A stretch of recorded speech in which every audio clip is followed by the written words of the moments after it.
How's everyone doing today? I clicked the intro button twice. It didn't go to that. Let's go here and start doing some review. Okay. Is anyone in the chat? Anyone ready to review? Anyone here to review? Let's see what we got. Well, we're going to do some probability. Hey, what's up, Amelia? Good to see you there. And Joshua. I think we got some people. Let's review some probability. Good to see you, Emerson. Let's throw some points. Okay, so this is chapter 12 review. And so we're going to go right here. Good to see you, Luke and Robbie. Wow, we got a bunch of people. And so join in, review, and let's do it. Trying to fix some things up about the test in the background, too. So many things going on today. Hope everyone's having a good day. Only a short week this week. Hello, Athena. Good to see you there. So this is chapter 12, and I'm going to review some concepts and a way to help you ace the test. So this is disjoint and also independent. Good to see you, Brooke. Send the link out to your friends. Tell them join in, and let's do this. So there's some keywords you have to know in chapter 12, and we're only going to focus in on 2 of those words right now. We're going to focus in on disjoint. What is another word for disjoint? While I'm typing out the next one, I want you to know another word that means the same thing. It's like if I say, I am dude, I am guy. I don't know. It's like it means the same thing. It's hot out. It's warm out. Those can be slightly different, but mutually exclusive. Exactly. That's what I was looking for. So if you say either of these, it means the same thing. It doesn't matter which one you say. Just remember that, like, it's going to be like if you say it's snowing or snow is falling, tomato, tomato. That's a better example. So we also have mutually exclusive right there. Good morning, Jason, and Joshua right there. And then we have the following, independent. Now, here's the issue. There are ways in which these words are similar, but there's ways in which they're different. They mean different things. So let's first define each. We're going to do definitions first, and then we're going to do some tests to see if you know it. So the definition of disjoint is if one thing happens, the other cannot happen. Does that make sense? Disjoint means if one thing happens, the other cannot happen. Who can give me disjoint events in the chat? And don't think anything beyond it. Don't be like, well, does it influence it? Does it change the probability? It does change the probability, but only remember that disjoint means if one thing happens, the other thing can't. That's like the example I use a lot of times in my videos. I do a thumbs up, thumbs down, that things are disjoint. Try to put one in the chat. This is where you come up with examples. If one thing happens, the other thing can't. If the other one thing's happening, other thing is impossible, 0 probability. If things are disjoint. Visually speaking, disjoint looks like the following. Drop an example in the chat. Let's see what people say. Disjoint looks like this, where you have A occurring, B cannot occur. Not disjoint is when A occurs and B can occur. So there's an A-B occurrence. If the traffic light is red 10 out of 10 times, it cannot be green. Exactly. The light can't be red and green. You're like, someone's like, the light was red, and someone says, well, it was green. No, there can't be. You can't have a green, red light at the same time. I think there's even pauses between, especially the yellow light, to kind of make it so like, hey, there's this in between. It doesn't just go green then red. There's this like, hey, chill out for a moment between. And even green, red, yellow are all disjoint colors. They almost overlap, but the light, I think you can watch, the light like goes out and then the other one comes on. There's almost like a no lights being on section.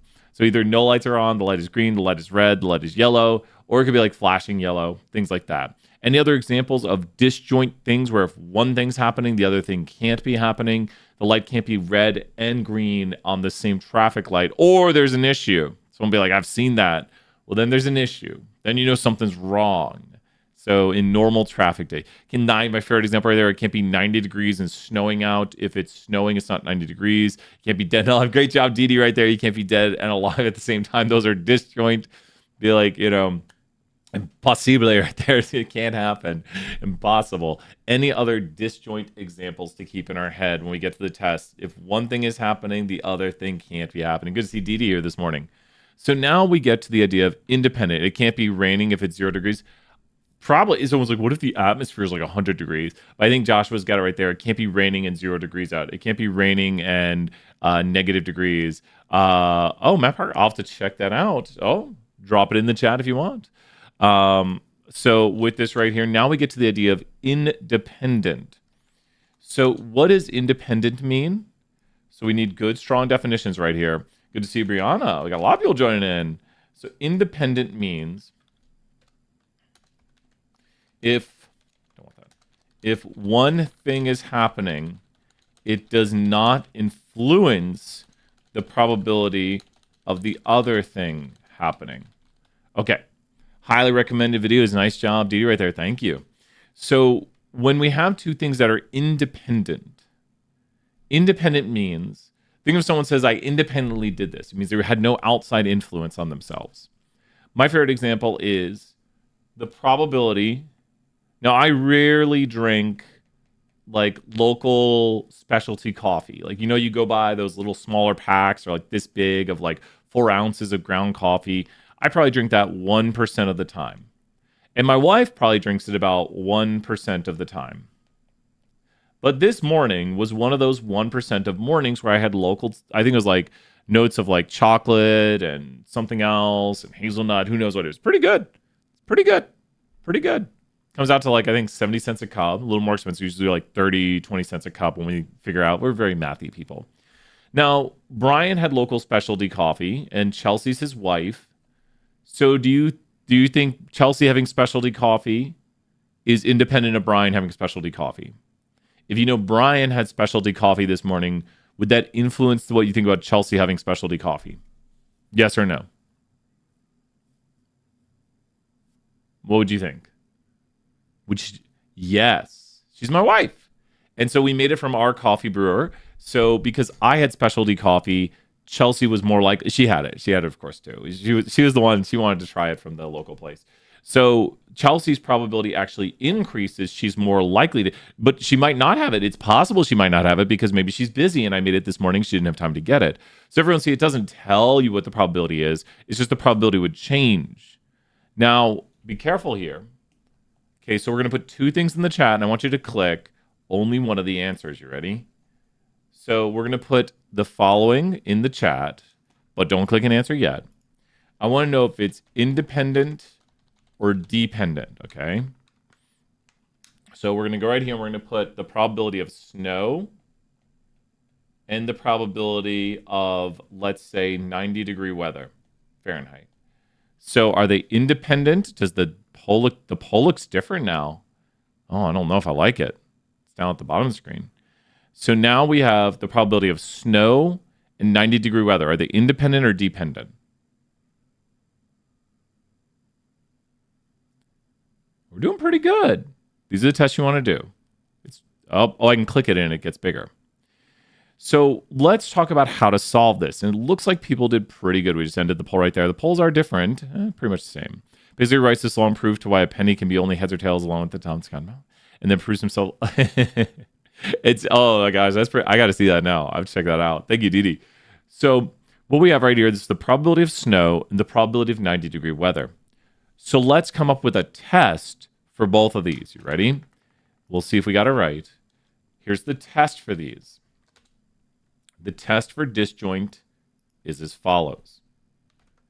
Here we go. The test is, let's say A just occurred. This is disjoint before we do the next one. Then if they are disjoint, B cannot occur. If they are not disjoint, B can occur. Because there's a time at which A and B can occur. Independent would be, we can basically use this format again. The test is going to be, let's say A just occurred. If they are independent, B's probability does not change. Like its overall probability. If they are not independent, also known as dependent, then B's probability changes. It might go up, it might go down. It doesn't have to be 0. So then when you do this test, how would you do this test? Let's say it's 90 degrees outside. What happens to the probability of snow in your head? Which of these makes more sense? Like A is snowing. So you say A just means probability of snow is event 1, and snow has a 5% probability on any day in Knoxville. I'm being gracious. So now it's snowing outside. Now probability of 90 degrees, which is event B, is probably going to do what? So you have here event A is it's snowing. So which of these makes more sense for event B? Which of those makes more sense for event B?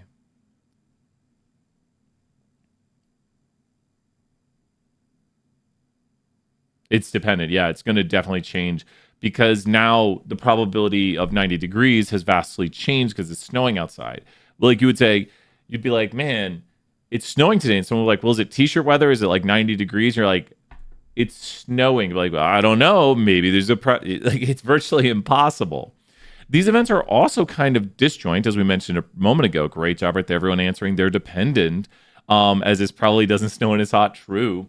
And they're also very, very disjoint because, and we mentioned this earlier, that it may be probability right here. So you know what you could do? Because these two events are disjoint, you might go to, let's do the multiplication addition rule. No, let's do a few more examples because I really want to hammer this down before we get to the Kahoot. Here's the thing. You write these down and come up with examples. I can't state that enough because a lot of people get these so confused on what does dependent mean, what does independent mean, what does disjoint mean, what does mutually exclusive means. And it comes down to writing it down and doing as many examples as you can to get it down. So give me two events that are not, that are independent of each other. Give me two events that are independent. There's very easy ways to give me two independent events. So we're going to do the math of this chapter next. So give me two events that are independent. Who can do that in the chat? I want two independent events. Two independent things. Winning and losing. Well, but Josh, good answers. But you might be thinking, Josh, you might be thinking disjoint there. Because if somebody told you they just won at Clash Royale and maybe they're good at it, I don't know if you can, like, maybe they're good. These would be disjoint because you can't win and lose at the same game. Didi goes shopping. I go shopping right there. So if you've seen the tower there, those are great. Tennessee wins softball. My DoorDash gets delayed. Possibly. Those might, you can come up with weird examples. Bagel Zach, I like that. Possibly have pasta for dinner in the weather. Yes. Unless you're like, I only eat pasta when it's raining. Like, I'm only happy when it rains. Then your happiness depends on the rain. I'm only happy when it's complicated, as a famous song once said. So I like this right here. We have Brian goes shopping. I go shopping rarely, 10% of the time. Didi goes shopping right about, let's say, let's go 11% of the time. Slightly more, just very slightly more. Nick Cage moves and Shark Attack. Exactly. Nick Cage movies and shark attacks are completely unrelated, completely independent of each other. Sharks are not attacking more or less because Nick Cage is in movies. So you might say you get attacked by a shark this year and Nick Cage comes out with a new movie. Now let's try this. You ready? So we've got Nick Cage movie and then a shark attacks you. Don't worry, you're fine. It's just a little nibble. So you've got shark attack this year. So a shark attacks you. And there's about a 1% probability of a shark attack. And we all know Nick Cage movies occur about 90% of the time. Are these things disjoint or not disjoint? You ready? I'm asking about these. Are the two things I've listed here disjoint? So click the button at the bottom of the screen. Are the two things I've listed disjoint or not disjoint? You have to use the rule up top of what they are. So you want to use this rule right here. Okay. So look at the screen, write it down. This is the way to know it. We'll wait for a few more votes. Who wants to explain in the chat why it is the way it is? Who wants to explain? You've got the rule on the screen right now. So who wants to explain in the chat why the answer is the way it is? Does anyone want to explain? So we're asking, are these two things disjoint or not disjoint? So here's the thing, and this is why I really want you to write these down. You have to go through these steps. Until you get good at this, you have to literally say to yourself what? I like Joshua's answer right there. Well, but Maeve, good answers, Maeve, and you're thinking about this one, Maeve. That's why I'm doing this right here. That's why I'm really working hard on these to like hammer it down. You're thinking about independent right now. When you think about disjoint, you have to ask yourself, and I think people have it in good answers in the chat, is a Nick Cage movie is happening. Nick Cage is in a movie, right? Could a shark attack also happen? So do we live in a world where if a shark attack is happening, Nick Cage cannot be in a movie? Or do we live in the world where there could be a shark attack and a Nick Cage movie at the same time? Clearly, these things are saying in the chat, disjoint or not disjoint. Say the answer by typing the answer now. Clearly, these things are disjoint or not disjoint. Which one are they? Very, very clearly, they are what? Just type it in the chat now. Very clearly, they are what? Not disjoint. Because it could be the case that Nick Cage is in a movie, and it could be the case that there's a shark attack. Does that make sense? The two can happen at the same time. And don't worry, like that's why because a lot of people start to blend independent and disjoint. They're two separate ideas. They do have some overlap in what they mean. Like independent does mean that things are disjoint. Dependent does mean things are disjoint because if one happens, oh my gosh, rub. Disjoint does mean things are dependent. Should not speak too quickly. What is the link between, and that's Bailey's getting upon that right here. So things that are disjoint are 100% dependent. Because let's look at grades right here. So grades in this class go A through F. So your grades, the grade you get this semester is the grade you get this semester disjoint or not disjoint of the other grades this semester. Like an A this semester in Stat 201, is that disjoint of the other ones? There's a few, Amelia. Mm-hmm. And then we're going to hit upon this idea of where they overlap. So the grades you get this semester, are they disjoint or not disjoint? The grade in Stat 201, just the grade you get in Stat 201. An A in Stat 201 or a B in Stat 201 or a C in Stat 201. That's what I'm highlighting right here. Not an A in this and an A in chemistry. Because that's a different idea. And I think everyone's saying it. So far we're doing pretty good. The A in Stat 201 you get is disjoint of a B in Stat 201. Does that make sense? It could be either, Amelia. That's why we want to know both of them. So good to know both. Like mutually exclusive means disjoint. Everyone got this one. But I want you to think. Now, if you know someone made an A in Stat 201, what would that mean the probability of a B is? If you know someone made an A in Stat 201 this semester, with that same person, what's the probability they made a B? Just type that in the chat. So, like 30% of people make a B in Stat 201. A lot of people make Bs. 40% make an A. A lot of people make As. But if you know someone made an A in Stat 201, Didi said it right there.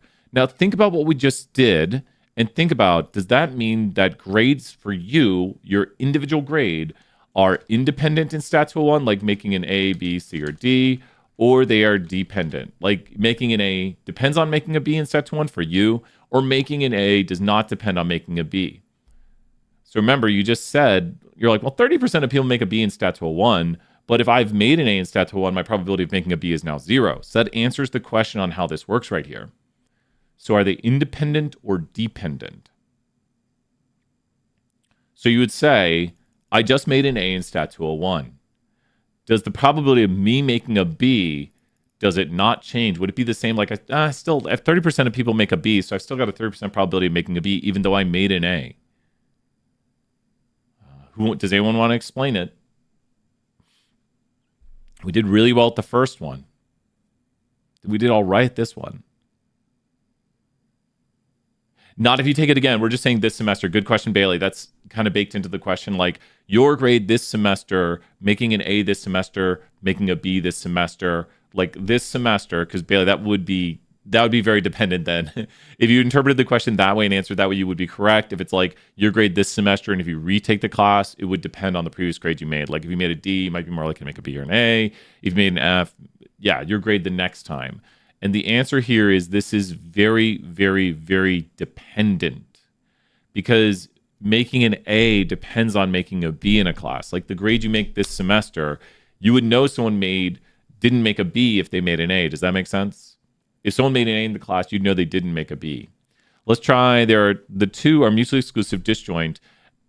And then boom, because if one occurs, the other can't. Darcy said it right there. That makes them very dependent. Disjoint events have to be dependent, because if one occurs, the other can't. It's the definition of disjoint has the idea of dependency baked into it. But watch out, they're like that's where people are like, so dependent means disjoint? No, disjoint means dependent. It doesn't go the other way though, because things could be dependent. Like, let me give you an example of that. Something that's dependent but not disjoint. Once again, we're getting these terms down really well right now. That's kind of the point of this. A lot of people struggle with this, so we're doing as many examples as we can. So I already said the answers to this one. Okay. So the probability coffee machine broke. My probability my coffee machine breaks is like 1 in 1,000 days. It's broken before. I had to like descale it and stuff. Probability Brian gets coffee. So does everyone see, what are the two events? The two events are the probability Brian gets coffee on a given day and the probability Brian's coffee machine is broken. So it's the probability my coffee machine is broken and the probability Brian gets. And so Joshua's already jumping in. I love it. Because if my coffee machine is broken, what would happen? So if my coffee machine is broken, what's going to happen? Great job, Athena. If my coffee machine is broken, what's going to happen? If my coffee machine is broken, what's going to happen? Sort of, maybe. Kind of, Emerson. Good answer, Emerson. It's going to change the probability. It doesn't mean I could still get coffee. That's real, but you could still get coffee. True, but I might be less likely to get coffee. I usually get it from my coffee machine. That's kind of a thing you might need to know. So I'm less likely to get coffee. So it's not that I won't get coffee that makes it dependent. It's that I'm less likely to get coffee. But now let's ask the big question. So are these disjoint or not disjoint? And then, but just Brian gets coffee in general. Good question right there. So this is Brian gets coffee in general. It's not from the coffee machine. It's Brian gets coffee in general. Brian's coffee machine is broken and Brian gets coffee. Just the idea of literally just getting coffee. So how do you do this? Who can walk us through the first part of this? Think about when you do this test here, and this is why I want you to walk through these steps. Try doing the steps of this right here. What is the first step right here to say and to yourself? When you're doing these, if you're practicing these, what is the first step? Like, how would you take this and plug it into this? This is the test. If you do these tests, you will get them right if you figure out the answer to the next question. So what do you say to yourself here? And Grace is right for the dependent one. Correct. Grace is right for the one on dependency. So what do you have to take this and plug it into here to make a sentence. Like it says, let's say A just occurred. So what do you do? And Joshua's perfect answer, Joshua. Joshua said, Brian's coffee machine is broken. So let's say Brian's coffee machine is broken. And then he said, Brian can get coffee. Does that make sense? It's not that, don't think about the probability changing. It's just that I can still get coffee. As in, the two things can occur at the same time. Does that make sense?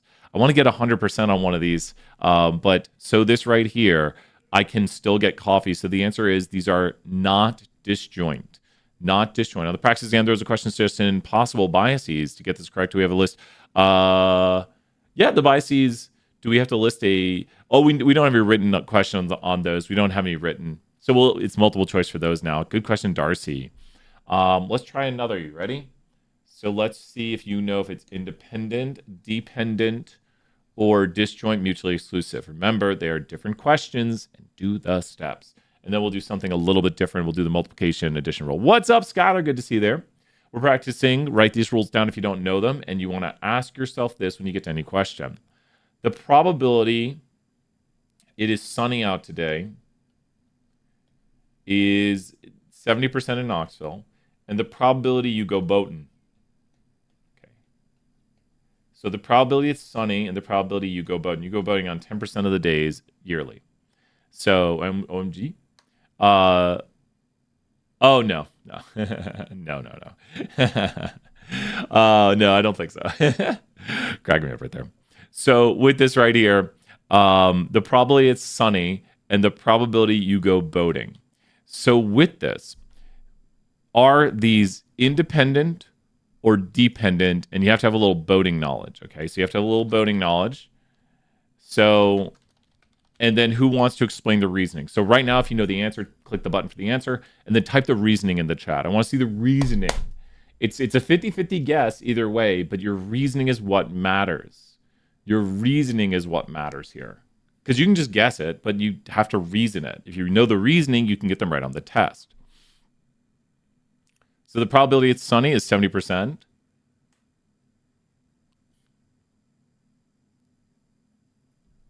Maeve's got it right there. And I see, the thing is I do these, and then it's like a 50-50 guess. I want you to, if you're not doing this before clicking an answer, I want you to do the following, because sometimes we hit 50-50 on this. Exactly. And we're starting to get up. You have to say to yourself first, let's say it's sunny outside. Would it change the probability of B? So if they're independent, your probability of boating is not going to be any different than any other regular day. But when you say they're not independent, you're saying you're more likely to go boating because it's sunny. Like you go boating 10% of the time, but it's a really sunny day today. Now what if you say if it's less? Well, then you'd be less. Maybe you don't like the sun. I don't know. I mean, I don't. I'm really pale. So these are very, very, very, very dependent. What about if I change it to the probability of rain in Knoxville, or let's say thunderstorm? So now let's say the first one is thundering outside, occurs about 2% of days. Are these independent or dependent?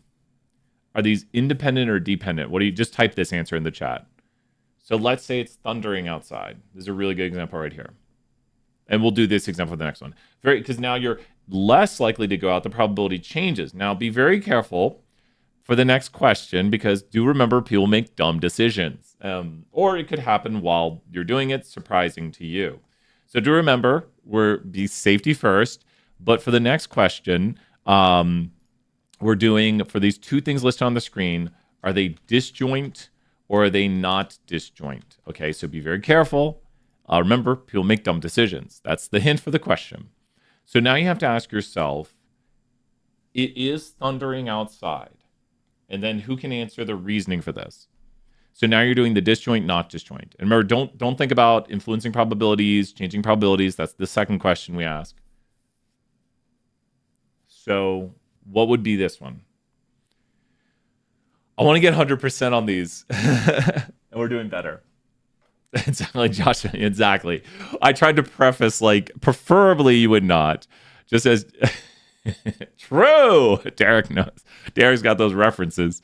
You could just... Well, the thing is they could walk home. We can't walk home if you get the second reference right there. So they can walk home. We can't walk home. Skylar knows right there. W. Derek. Okay. Fish like the thunder, so people go boat. True. Okay, true. So they might be biting more. So B can occur. So it can be thundering outside, and you can be boating. And it would change the probability. Fish like thunder, so people go, so they might be more likely to go boating. Some people might go. Now we have what's called an interaction right there.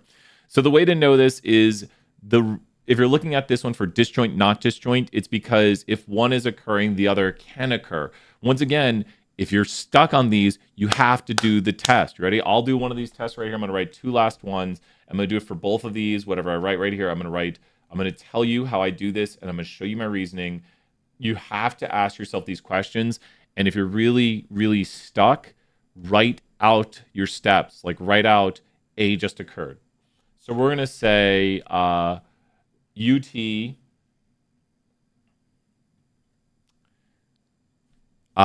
let's say, I'm trying to think. UT is closed. It's a holiday.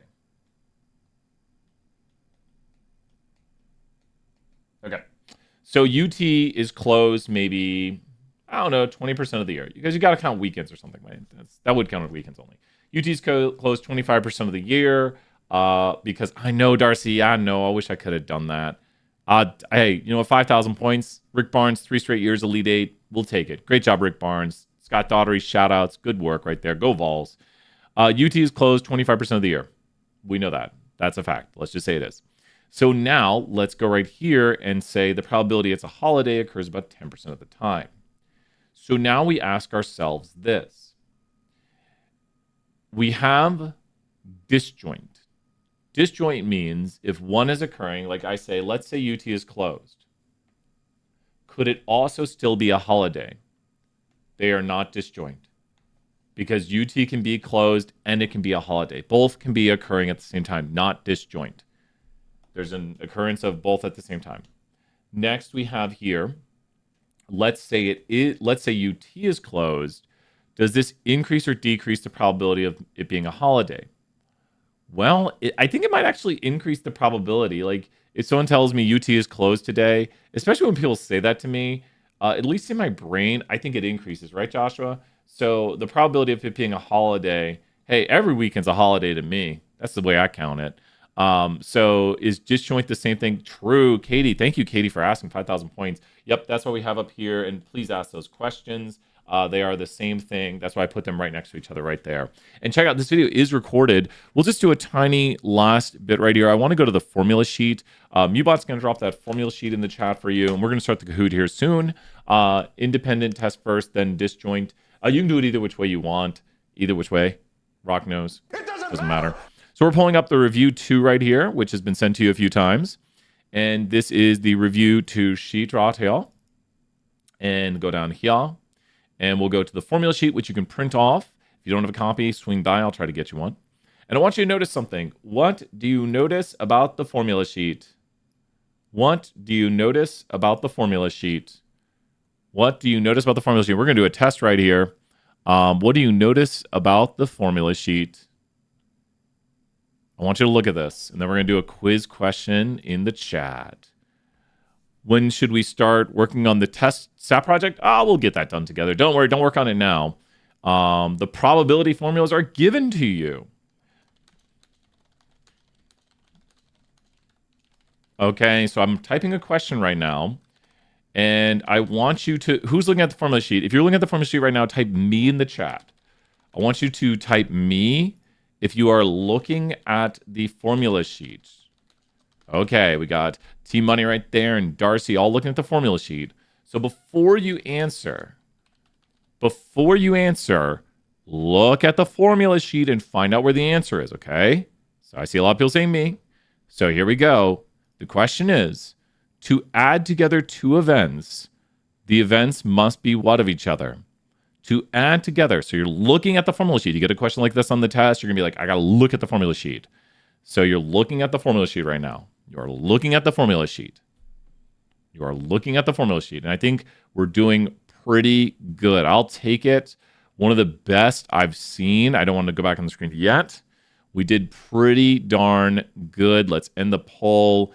And I'm very proud. This is one of the best I've seen. Only like, I think one person got it wrong. That's all right. Shouts to you, 5,000 points. We love it.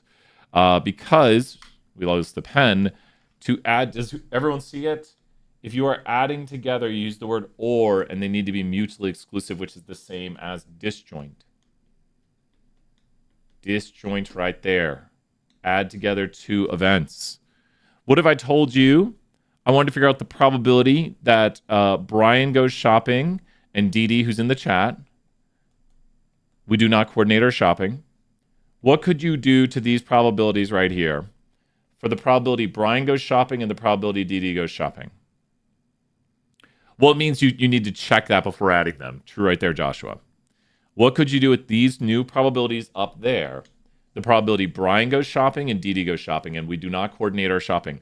What am I telling you when I say, and you can, Darcy? And look, I said the probability I go shopping and Dee Dee goes shopping. When I said we do not coordinate our shopping, I'm telling you the 2 probabilities are what? So when I say, oh, you did. Yeah, Megan, good to see you there. I was wearing glasses. Saturday morning, I had a contact break in my eye right before we did an event. So I wore glasses all weekend because my eyes were they were all out of it. I was out of it. Multiply because you can go at this. Well, it's not because, and Skylar, go at the same time means not disjoint. So, and this is the good test. Remember, we're seeing if they're independent. And when Brian said we do not coordinate our shopping, that was the hint of independence. You could say, well, you and Dee Dee hang out and go shopping. Unfortunately, we don't. But Does that make sense? When I said we do not coordinate our shopping, that means we shop independently of each other. That was what I tried to imply right there with that answer. The adding together is when you ask if one can occur, can the other occur at the same time? So let's try one more right here. And I want you to think what I want you to do with these. So your parents, we're testing our rules right now, say, congratulations, we're going to get you a new pet. Did everyone hear that? We're going to get you a new pet. Did everyone hear that? A new pet. So with this, exactly, DDC right there. You can get either a bunny, which everyone should get. So the probability of bunny is 80%. You can get a dog. Probability of a dog is going to be 18%. Sorry, cat lovers, because I love cats. I love every kind of cat. Just want to hug them all. Can't hug every cat. With that in mind, when I said you can get a animal, what am I telling you about getting a animal? Use a word on this screen. When I said your parents say you can get a new animal, you can get a new animal. Make sense of the words we've been using when your parents say you can get a new animal. Correct, Joshua? Only one will occur. True. That's what we're saying. And when we say you're getting a new animal, only one will occur. Only one will occur. So that means they are mutually exclusive of each other. Does that make sense? If you get a bunny, what does that mean about getting a dog? If you go to the pet store or whoever, we've gotten our bunny from people who need bunnies to have homes. If you get a bunny, what does that mean about getting a dog? If you get a bunny, what does that mean about getting a dog? It means you won't get a dog, exactly. So what? True, Joshua, true. So what is the probability of getting a bunny or a dog? What is the probability of getting a bunny or a dog? What is the probability of getting a bunny or a dog? What is the probability of getting a bunny or a dog? I think we got this one. Exactly. You just add them together. It's just that easy. You just add them. This is also the sample space because the probability of the sample space is equal to 1 if you add everything up, and that is the sample space of everything that can occur. Now, we do hit upon the interesting fact that two things that are mutually exclusive, and someone said it, the probability of getting a bunny and a dog, who knows what the probability of, we've already kind of said it, but who knows what the probability of getting a bunny and a dog is? Be very careful, this is a trick question. What's the probability of getting a bunny and a dog? What is the probability of getting a bunny and a dog? I think people are doing it. Because these down here are not independent. Exactly. And because they're disjoint, if one occurs, the other can't occur because they're mutually exclusive. Don't worry if you multiplied them together. Unfortunately, that wouldn't. Team Money, thank you, Team Money, for being here. Good practice. You can't multiply these together because they're completely dependent. And as in, if you get a bunny, you're not getting a dog. So now we know the probability of the person getting a bunny and a dog, because you can't get both, is 0 because they are mutually exclusive. The highest order understanding of this goes to where you see that disjoint implies that things are dependent on each other. But don't start blending the words. So if you just came in, we're going to start the Kahoot in a moment, but we were doing a big review right now of these terms. Any last questions before we start the Kahoot? Or actually, let's do, before the test starts, I want you, and I had one problem with my test. I think, did Terry contact me back on this yet? We're fixing everything up. Nothing like a day before the test. Let's do your test questions, then we're going to start the Kahoot review. So 5753, test questions about the test. This is your chance right now to ask Brian anything about the test. I'll probably type out the answer so we can see it. But ask me questions about the test. What are you wondering? What are you thinking about the test? We got it saved in here. Questions about the test. We've changed what we're doing right now. Drop those questions about the test. A residual is how much we miss by. So when you think about a residual, you have the regression line. The regression line is a prediction line, which is the model, which is y hat equals b0 plus b1x. And specifically, the line makes predictions, the y hat, which is everything along the prediction line. Then you have the dots themselves. Those are the biggest darn dots I've ever seen.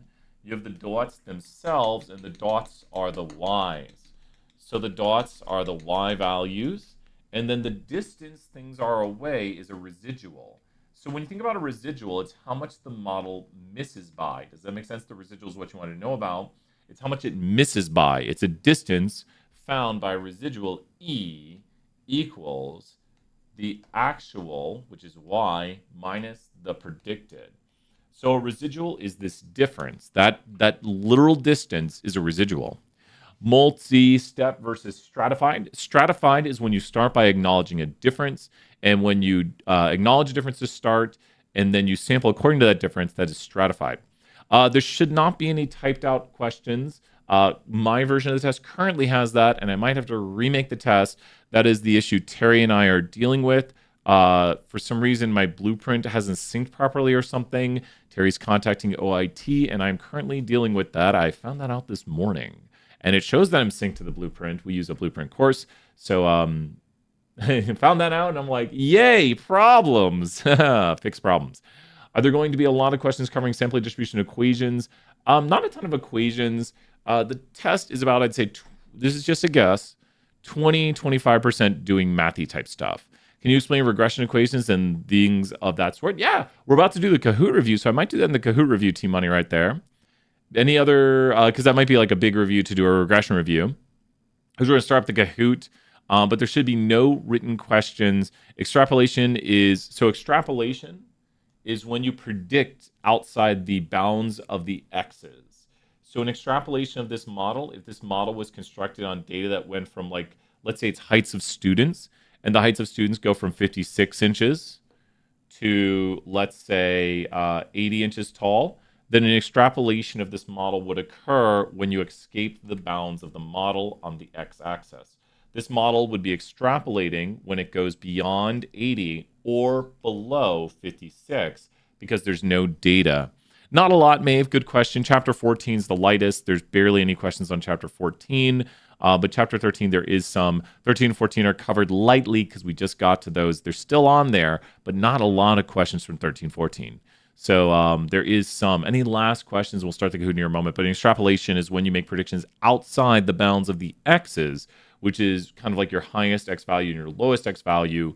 This is where your model is meant to predict within the bounds of the x space. So within the bounds of the x's is where you're not extrapolating. If you predict outside the bounds of the x's, you are extrapolating. So any last questions? We'll see if we have one or two more. All those regression questions. The Kahoot goes over a lot of this. What is your sample frame? The sample frame is every individual you can possibly sample from. So let's say I went outside and I talked to students. Well, it'd be students here before Easter break or spring recess. So it'd be students hanging out on campus around this time are the students I could possibly talk to.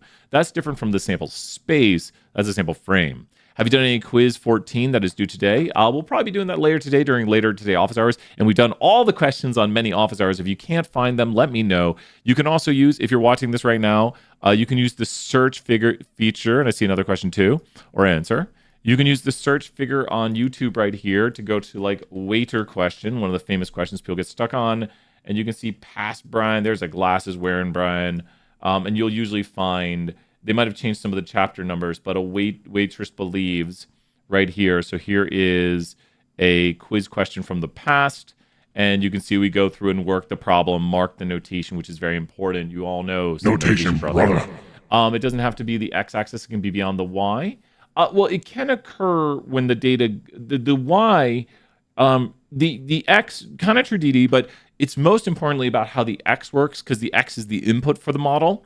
And then it can make values that escape the y. I do like that point, 5,000 points, because it does lead to y values that are not within the scope of the y, but the input to the x is what creates the extrapolation to predict the y that is outside the bounds. I like that. But the x is what extrapolates to predict the y. So UTK students is the population, and students still on campus would be the sample frame. True. The sample frame is everyone you have access to sample. So it's anyone you have access to sample. When I was doing my polls today to see if you understand the concepts, what is my sample frame? When I was doing my polls today to see if you understand these concepts, what is my sample frame? When I'm doing the polls today to see if you understand the concepts, what is my sample frame? Boom. Anyone watching the video, exactly. Does that, so the sample frame, I'm like, wow, student, like 100% of students got that right. Well, it's only people watching the video. So the sample frame is everyone you can logically sample from. It's not everyone you get data on. Anyone watching the video could take the poll. Does that make sense what a sample frame is? I'll do one last example, then we'll hop to the Kahoot. It's like you have a population. The population is everyone you want to understand. So this is your population. These are all just people. Every dot is a person. You don't know it, but there's Brian. And then what you do is you draw a sample frame. So this is your sample frame. And from your sample frame, you select your what? From your sample frame, you select your what? Why is it called a sample frame? From your sample frame, XKCD, you select your sample, exactly. And you're not going to talk to everyone in here. Some people might not want to talk to you, non-response bias, but you're going to select your sample from the sample frame in a non-biased representative way. So this is your sample right here. Got to make this smaller to write that. But your sample comes from your sample frame. So you have a population of everybody. You go out like on campus or within a chat or something, and then you select your sample. Sample frame is a big frame. Well, the sample is just the people you talk to, Josh. So Joshua, the sample is just you could take everybody. You could take everybody. And what happens if I do the following? What is it called? Last question right here. If my sample frame is this, and then this is my sample. What is this called? So what have I drawn here visually to where this is the population? I have access to the full population. And then I go out and I get everybody in the full population. Yeah, everyone's saying it. This is a census. So this example now shows a census where you're interested in this population of interest. You have access to, so population is all the dots. That's everyone you want to understand. The green is going to be, oh, and then sort of Tommy, or T-Money, right? I hear this, Tommy, sorry, T-Money. The sample frame is going to be everyone we have access to take, and then the sample is going to be everyone we take. I like T-Money's question right there, so let me answer that. And so the 10% condition actually goes to the mathematics. And let me do this. I'm going to get a real quick display over here for you.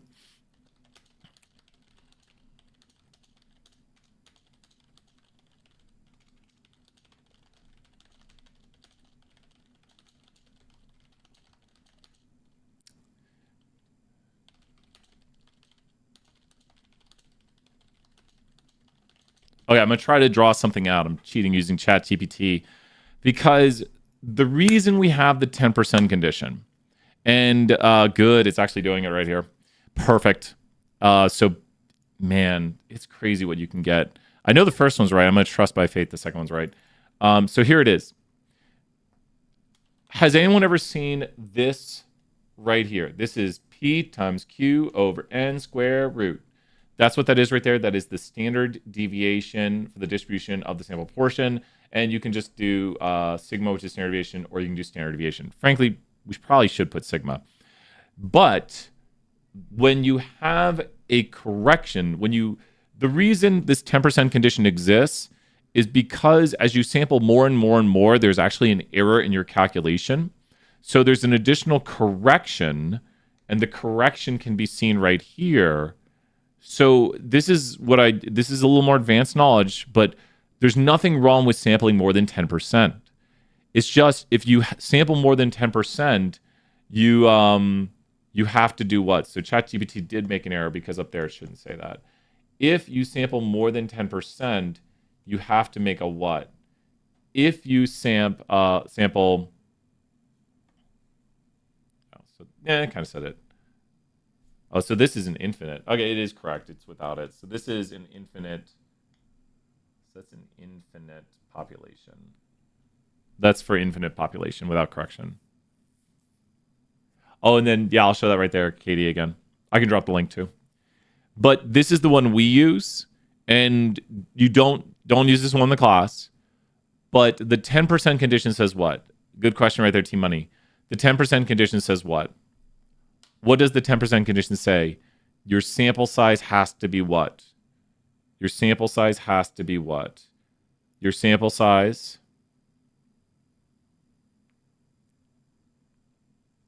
We do need, you shouldn't ever use AI if you have no idea. Well, you got to be careful if you have no idea what the answers are. You have to be able to check it.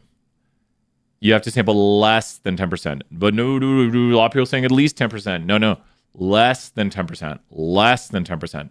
There's also the success failure condition, which says NP needs to be greater than or equal to 10, and NQ needs to be greater than or equal to 10. So don't confuse these. There's 10 twice in here, but the 10% condition, you know what? Let's drop a really good video in here, and then we're going to start the Kahoot. We're going to drop some videos and talk about how to find videos. So let me put a new thing here, getting help. Okay. Advice for getting help. Yeah, it gets really confusing. So here's my advice for getting help. The Stat1 homepage, which you can see here, Mubot's drop in review 2 in the chat. If you go to review 2, you will see tons of review videos. Tons of review videos. I suggest watching them, do them in little bits, watch a video, take a break, but lock in when watching the videos. Don't be walking around. Don't be doing extra things. You watch this video right here. How long is this video? 12 minutes. 12 minutes of locking in, and then go to the next video in the playlist. So watch the videos, lock in for those 12 minutes. This is in test 3 because there's more conditions, but I want to go to this video right here and point something out. If you go to this video right here, you can see all the conditions listed for the remainder of the semester, not including regression. So these are all the conditions, and random and 10% stay the same. Random, 10%, success, failure. This goes to, once you go past here, you're into test 3 material, but this is the remainder of the semester test 3 material right here. And so with this in mind, someone asked, how can I find videos? If you type the start of a question in, am I in vertical? I thought it was in vertical format right there. If you type in waiter into here, you will see videos where I cover the topics. And so this is from 4 years ago, apparently talking about Philip DeFranco. And so if you click down here, you can see the waiter question right here. And we can copy video at current time, and there you go. So this is the video copied at current time, and we're going to pin the message. So you can go to that one. This video has some chapter 14 in it. If you type waiter, you can type the start of your question you see from 4 years ago, 3 years ago. But I cover these each semester. Did I drop the link again? I'm going to remove that one. Oh, is it guys pin? I don't know what's going on. So here's the waiter waitress question again. Oh, well, there's that one. And so do people understand how to find videos? Well, the question, we usually don't do that many parts questions like that, and you'll see things like that in the Kahoot. We usually break it down to smaller little bite-sized portion, Madison. So there's not as like big, like we don't want a question where if you don't get the first part, you're done, you cooked. We want a question that gives you little bits. We all know those. Little bits. So the question's meant to be like independently solved portions, not like a massive solved question where you get this part wrong, you don't know the rest. Well, so in this sort of sense, if those happen, Joshua, because now we're into like some higher concept stuff, I'm going to start the Kahoot in 1 minute. This is the true answer. For your test, you cannot do the mathematics we do here. If you sample more than 10%, it would be wrong to do that. The mathematics for the sampling distribution, if you sample more than 10%, you can't, that's bad. It's bad. But here's the truth. In statistics, we have a correction for it. We have a correction to correct this, but we don't show you that. But the math we use, you cannot sample more than 10%. So what is the condition? Everyone say it with me. Did we sample what of what? Did we sample what of what? And let's do one last review question on it. So here's our last review question before the Kahoot. Brian goes out and talks to 100 UT students.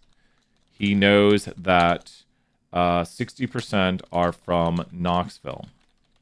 He talks from his sample,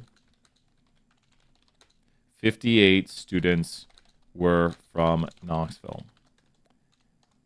From his random samples. So first off, what are the 3 conditions to draw the sampling distribution?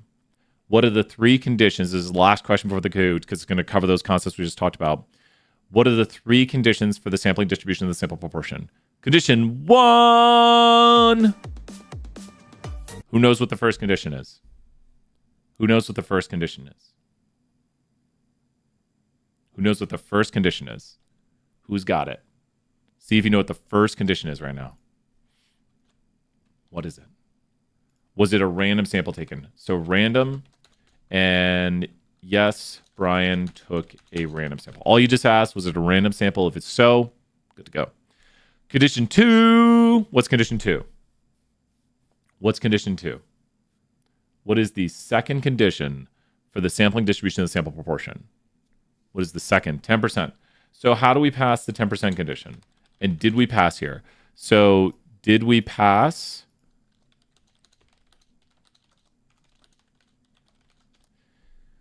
And so click yes or no. Did we pass the 10% condition? And then I'll tell you why it is yes or no. This one requires a little background knowledge.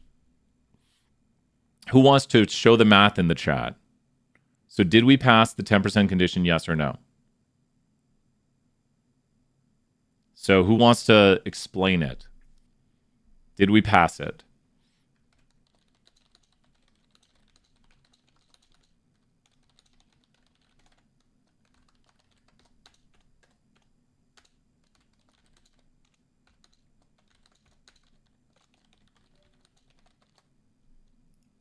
Who wants to explain it?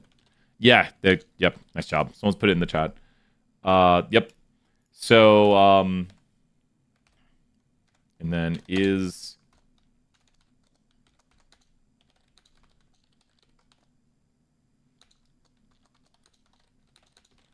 So, yep, a lot of people... Well, be careful, Joshua. You want to use the population, the sample size right there.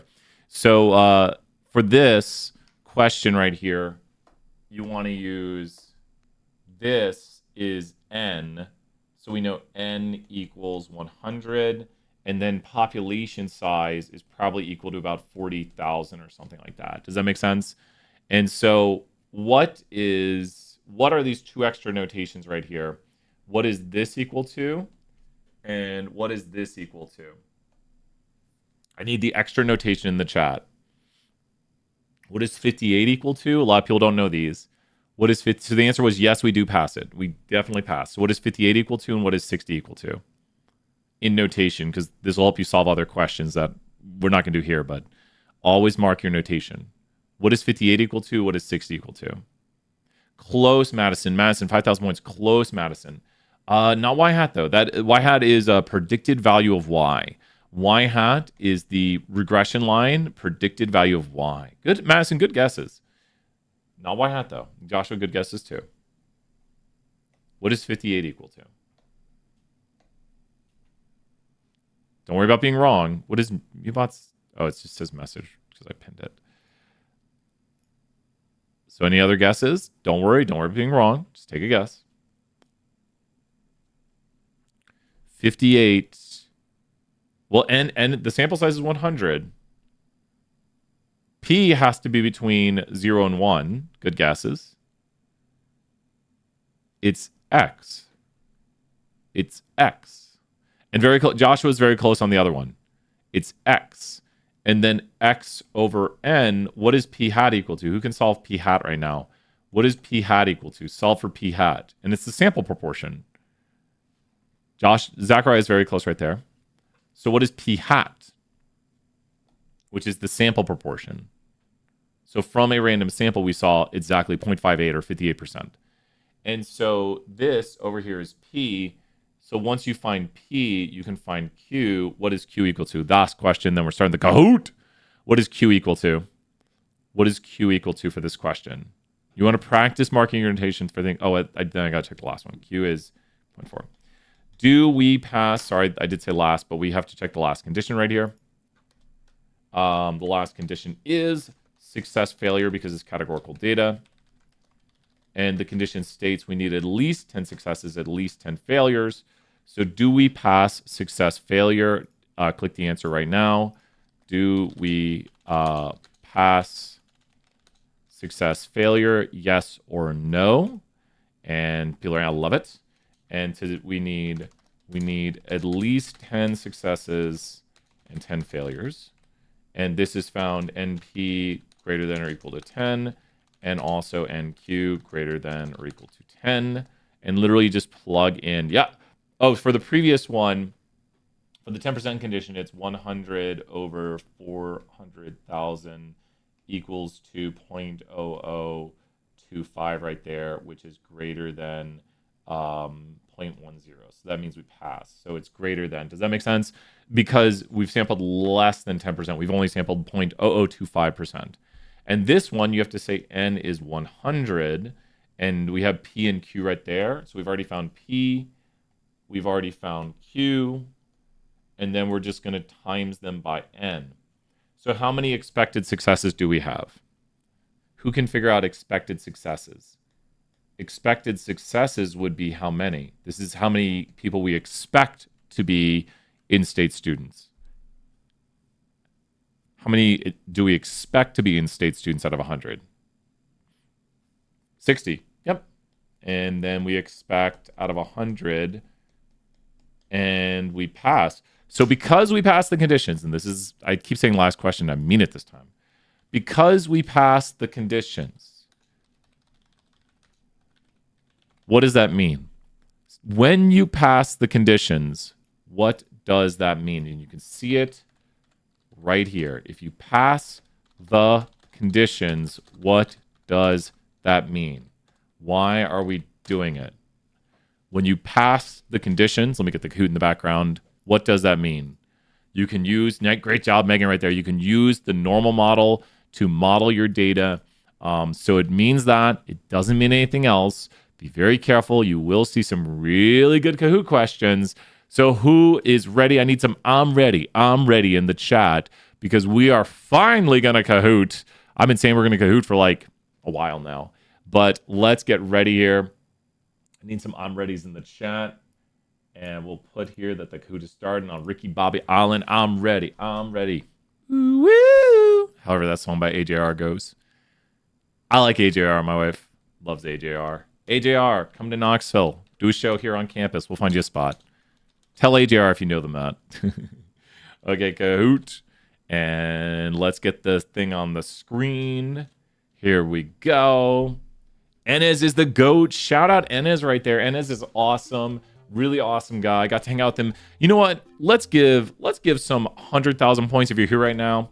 We've been going crazy. I want to give a huge thank you to Enes and Dr. Panel and everyone in my department, but specifically Enes and Dr. Panel. I got to work with them. Did anyone come to like Nuval Roll Call? It's called that now. It's called like something. It was called something a little bit different a while ago. But it's an event where you get to come to campus. You go into the stadium. They hype you up. You walk around campus. You get to meet people from the departments. Enes and Dr. Panel were working it this weekend, getting to talk to a bunch of new students and their parents. But it's really kind of cool. You get to come to campus and do a bunch of things, and I mean, who doesn't love that? Now, if you win the Kahoot, I will send you a $20 Amazon gift card. So please email me if you win the Kahoot. First, second, third in the Kahoot, Amazon gift cards. So do not forget that. Do not forget that. Brianna, good to see you there.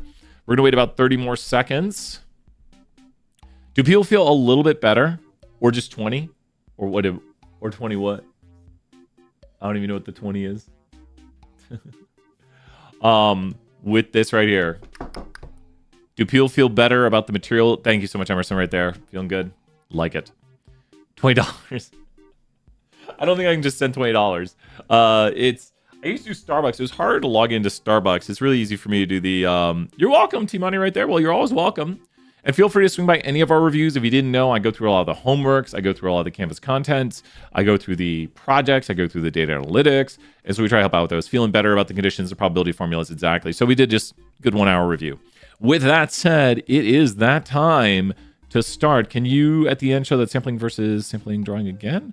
Yeah, and this is all recorded, Madison. Here, I'll show it really quick right now.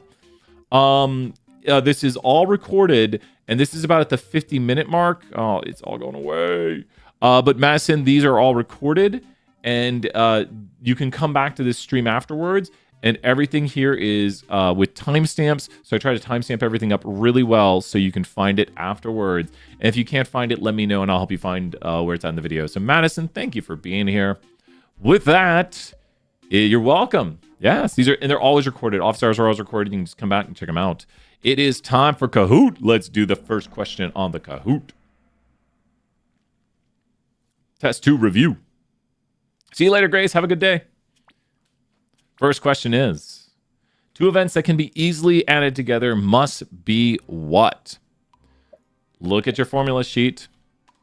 So one thing I want to point out right here is please, please, please get your formula sheet. Know the formula sheet, because the formula sheet is going to be a huge help. And we're going to show our sheet that we made earlier. But the thing is, you have to practice what these words mean. If you're in the chat right now, tell me what disjoint means. Who knows? Who can tell me in the chat what disjoint means? I printed some off. Let me print some off again. I'm going to print some off again. And let me go to 30 copies. And then I'm going to run out real quick, and we'll let these print. Boom, Emerson's saying it. If one thing occurs, the other thing can't occur. So what does independent mean? If disjoint means if one occurs, the other can't occur. What does independent mean? And great job, Megan. Disjoint and mutually exclusive mean the same thing. That's why there's 2 right answers. Now, here's what I want you to see with the formula sheet, which I'll throw some out front here soon. Take a look at the formula sheet. It literally on here has the following. It has the addition rule right here. Does everyone see this? So don't worry if you got it wrong, but the addition rule is listed right here where it has the probability of A or B is adding them together, and they need to be mutually exclusive, which is the same thing as disjoint. Disjoint means if one occurs, the other can't. Where not disjoint would mean there's an overlap where if A occurs, B can occur. So you have this A-B occurrence. Who can give me 2 things that are not disjoint right now? Not disjoint. Who can give me 2 things that are not disjoint? Let's say Brian has a sandwich and his wife made him lunch. It's usually the case. If I have a sandwich right here, thank you to my wife. Hot weather and ice cream sales. Yeah, it could be hot outside and there could be ice cream sales, same time occurring. And those will also be very dependent too, because the hotter it is. Watching a movie and it's raining, true. Because, oh wait, and I said not disjoint, or yeah, can occur at the same time. Yes, not disjoint.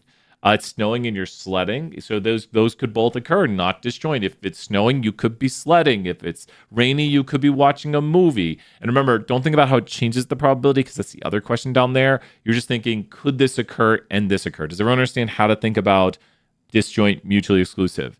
If this is occurring, could this also be occurring?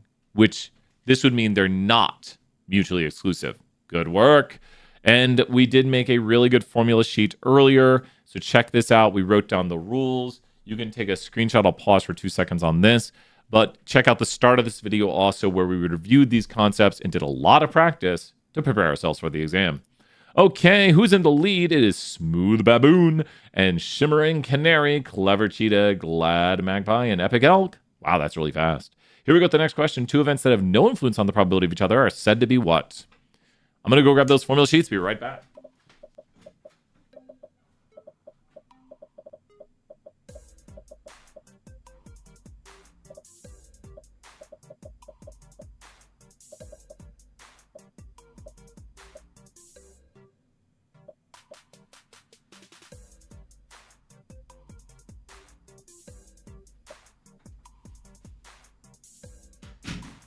Formula sheets are now out front. Really good work. I was like, we're going to get this one. We did really well. Nice job. We got 6. I want to get 100 people back in the Kahoot. That's my dream again. So they're independent. Think about when, great job, Zachariah, right there. 2 things are independent when one happening does not influence the probability of another. Now, we're going to do my favorite question here that I do all the time. It's the probability of Brian drinking specialty coffee at home happens 10% of the time. And then the probability of Chelsea, who's Brian's wife, we're going to spell specialty right this time. She drinks about 11% of the time. So are these two things independent or dependent? So think about what it means for two things to be independent or dependent. So do you think it's independent or dependent? If you want, answer why in the chat. So are these independent or dependent? But think about why, though. Here, we'll put the notes on the screen to help review why. And you are kind of making some assumptions about this. So here's how to test if things are independent. Let's say Brian is drinking specialty coffee at home. So if Brian is drinking specialty coffee at home, who wants to finish the sentence? You have to go down here. So you say, let's say Brian is drinking specialty coffee at home. Let's say A just occurred. But does it? If you know Brian is drinking specialty coffee, then what would you think then? But she's my wife. But she's my wife. I think Charles is saying it right there. Because if Brian is drinking specialty coffee at home, well, and it doesn't mean she will or won't. It doesn't mean you know what happens. Who can finish the sentence? It just means Chelsea might be what? Remember, she's my wife. If Brian is drinking specialty coffee at home, it might mean Chelsea would be what to be drinking specialty coffee? It doesn't mean she is. When two things are this, it doesn't mean one occurs, the other has to occur. She'd be more likely. Exactly. Does that make sense? Does the probability of Chelsea drinking it, would you increase or decrease it? Does that make sense? So it's not that one can't occur if they're not independent. She would have a higher probability. Does that make sense? They're not independent of each other. She'd be more, exactly. Does that make sense right there? Chelsea's more likely to be drinking specialty coffee if I am drinking specialty coffee. Like, she drinks it 11% of the time, I drink it 10% of the time. But if I'm drinking specialty coffee, then you'd be like, well, I bet Chelsea's drinking it too, because now she might not be. Now, are these two things we just said right here? So the correct answer is not independent or dependent. Chelsea drinking specialty coffee in some way depends on me drinking it because she's more likely to drink it. So it'd be not independent. Let's do one more poll on this one. And let's ask this. Those two things, those two coffee events, are they disjoint or not disjoint? Now I'm going to erase the screen before doing this. Do the steps. Remember, do the steps. Remember, it's Brian is drinking specialty coffee, Chelsea, and you have to look up here at the steps to do the steps for this. And then I'll have someone explain it in the chat, but do the steps. If they're mutually exclusive, true. Katie, that is true. Mm-hmm. But it doesn't go the other way. It doesn't go if they're not independent, they must be this. It only goes that way from the top. So, and I think, yes. Who wants to explain it? This makes my day. Who wants to explain it? This is so good. If we had like 50, this is maybe the best I've ever seen it done. I'm going to wait for someone to explain it, then I'm going to explain it. Well, with the vote, I have never seen 100% people get it right. One person, don't worry for that one person. Exactly. Because let's say Brian is drinking specialty coffee. Chelsea can still be drinking specialty coffee. Does that make sense? Because there you go. So if I'm drinking specialty coffee, she can also, the other one can occur. It's not like you're asking how does it change it or anything yet, in the sense that to zero, but you're just asking if Brian is drinking specialty coffee, can Chelsea be drinking specialty coffee? And the answer is yes. So B can occur, so they're not disjoint. Does everyone understand what not disjoint means? There's the world where Brian and Chelsea are what? Both drinking specialty coffee. If they were disjoint, or like put it this way, when it comes to the last slice of pizza at home, the last slice of pizza and who gets it is a what event at your house? Who knows the word I want right here? Getting that last slice of pizza is very what? You could use two sets of words here. So the probability of you getting the last slice of pizza is 20%. Probability of your little bro right there getting the last slice of pizza, he's fast, 30%. is mutually exclusive, because if you get the last, Ellie, you got it, Eli, you got it. If you get the last slice, your brother can't get the last slice, but also they're also dependent. Be careful now, because you getting the last slice depends on if your brother got the last slice. Does that make sense? Who follows me on why they are disjoint? If you got the last slice of pizza, your brother cannot get the last slice of pizza. You getting the last slice of pizza depends on if your brother got the last slice of pizza, because if he got the last slice of pizza, you can't get the last slice of pizza. So that's how you talk about a dependency, is to say, how would the probability change? So, and I do want to highlight one last fact about this. It doesn't mean it can't occur. We just did this right here. So we did thundering outside. This is the last example. It's a little broken. Thundering outside and swimming. Okay. Once again, don't make bad choices. It thunders about 2% of days in Knoxville, and you go swimming about 5% of days. First question here is, are these disjoint? Not should they be disjoint, but are they disjoint? And explain to me. So just type it in the chat right now and try explaining it. Are these disjoint? So the first question is, are these disjoint? They are not disjoint, because you could be swimming while it's thundering. You shouldn't. Please be safe out there. That's how we test disjoint.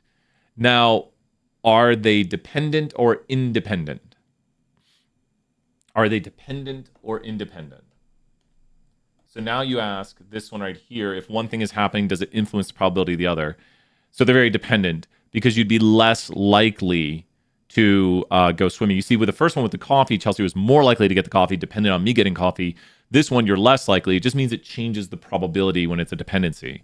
So that's a really good review. I love reviewing this concept. I want you to do great at it. Let's do the next Kahoot question. Here we go. Shimmering Canary in the lead. Multiply the probability of A and B. The two events must be what of each other? To multiply the two things and look at your formula sheet. There are 30 formula sheets out front right now for the first people, and I will print more if we need them. To multiply the probability. Oh, you can actually hear? You can hear the Kahoot music now, can't you? Wow, I routed the computer audio. I think I'm going to see if it ends when it ends, because I think you can hear the Kahoot music. Oh, nice. Thank you, Tristan. Oh. And if you got this one wrong, don't worry. We're not going to pause too long on this one. To multiply the two things, I think it said multiply, right? Look at the formula sheet. Multiplication rule down here at the bottom. You get the formula sheet. Multiply uses the word and then they need to be independent. So use the formula sheet. So that's a really good check to have your formula sheet printed off. Multiply requires two things to be independent. Okay, here we go with the leaderboard. Shimmering Canary still in the lead. Let's do the next question. The probability of getting a gross jelly bean is 25%. If you eat 3 jelly beans, what's the probability that they're all good? So a gross jelly bean is 25%. What's the probability of a good jelly bean? So the gross jelly bean is 25%. What's the probability the jelly bean is good? Who knows? And we can draw out the list of all probabilities here. So we have right here the event A and the probability of event A. We've got bad jelly bean and good jelly bean. So I should have put bad right here. Bad jelly bean. It doesn't taste good. So the probability of a good jelly bean, it's either good or bad, 75%. Now, when you get jelly beans, apparently these are all black licorice jelly beans. Does the first jelly bean care what the second jelly bean is or what the third jelly bean is? So when you eat 3 jelly beans, does each jelly bean care about what the previous jelly bean was? Yes or no? Like if the first jelly bean is, like this is like a bag of those really like, what are they called? Bean Boozled? No, they don't really care. We're not talking about like a batch that went bad or something. It's just that each jelly bean is independent of the previous jelly bean. Great job right there, everyone. So what you would say is, what's the probability the first is good, and the second is good, and the third is good?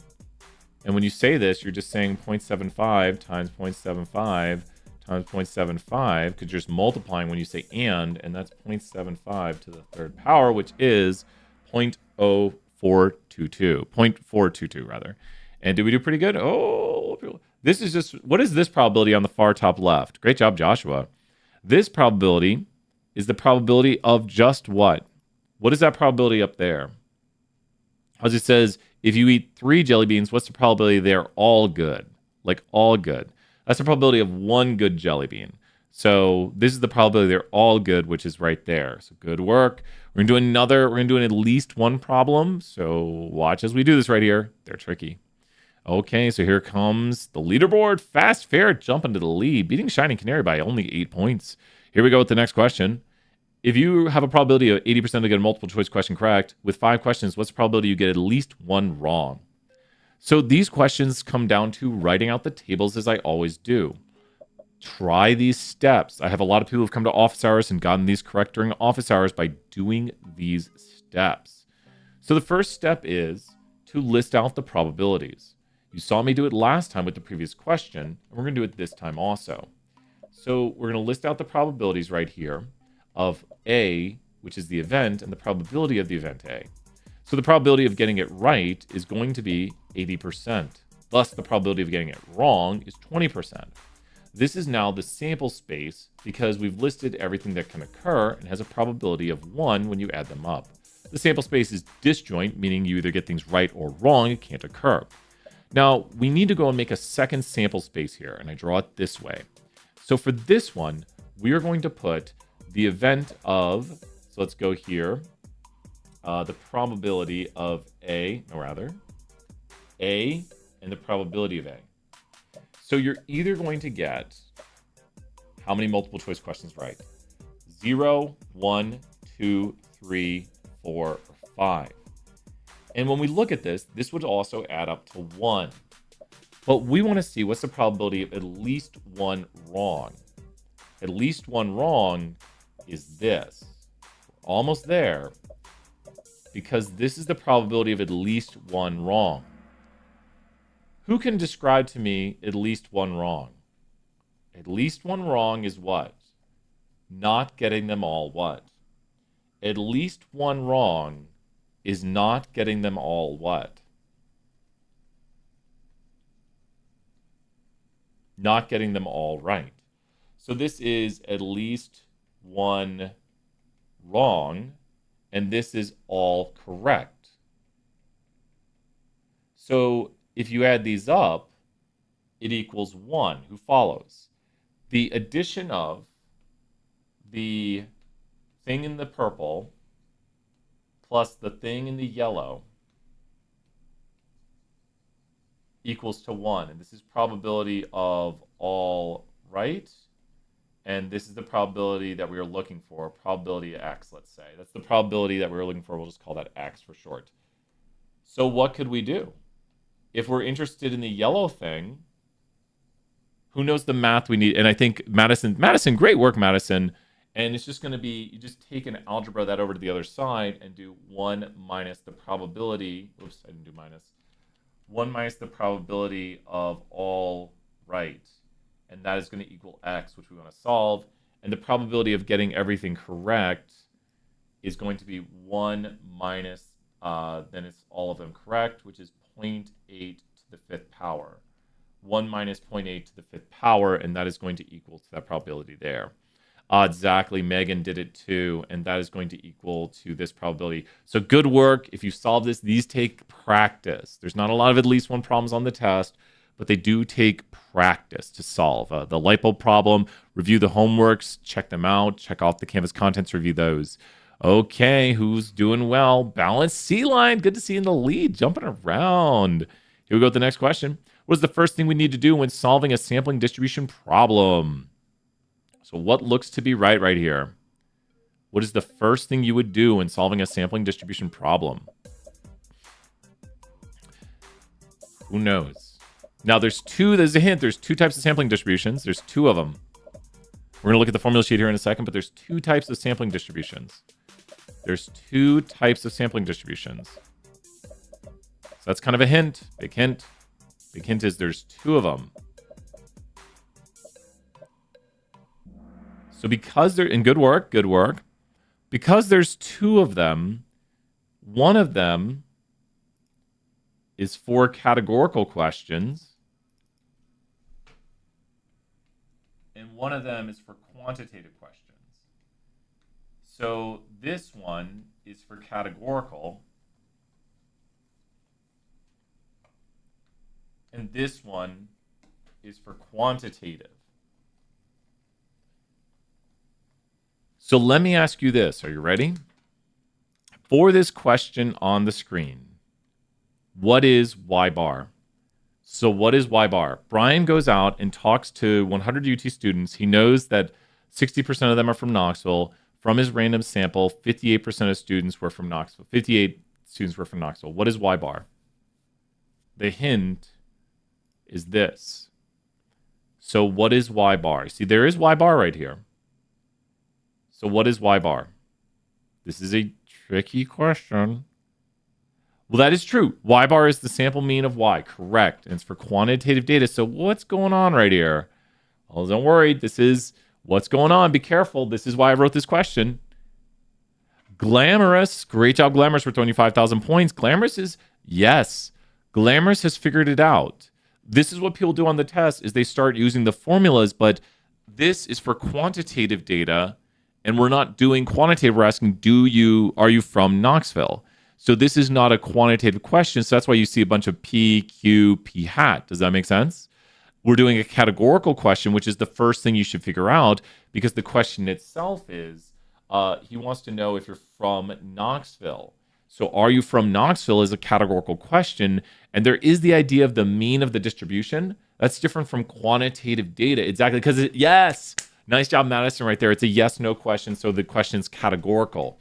There is still the mean of this distribution. So let's ask two more questions here. You ready? For this data, what is, I'll write it in a different color right here. What is mu y p hat? I almost misspoke. What is mu p hat for this data? Yes, because this is a categorical question. So exactly, because we're asking, are you from Knoxville, yes or no? And people are already saying it. You see, it says mu p hat. I'm with orange over here. Mu p hat equals p. So you literally just go and drop that down there equals p. So there is the expected mean of the sampling distribution of the sample proportion. That is different from quantitative data.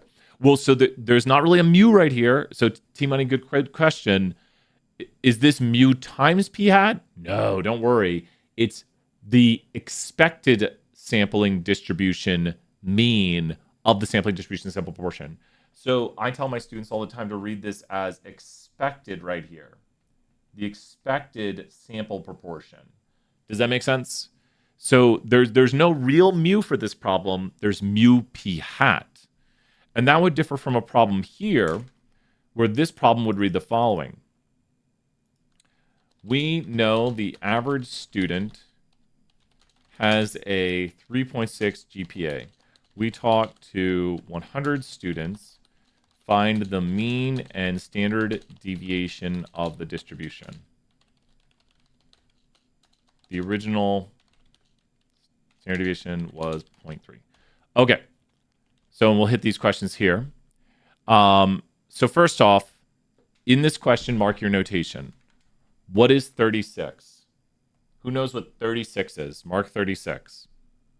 And Tristan basically has it, and for a lot of ways. 36 in this, and so it's not the actual mean, but the expected mean of the sampling.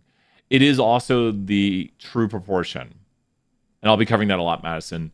So this is the true mean. Does that make sense? Down here, we ask for something slightly different. Down here, it's asking for the following.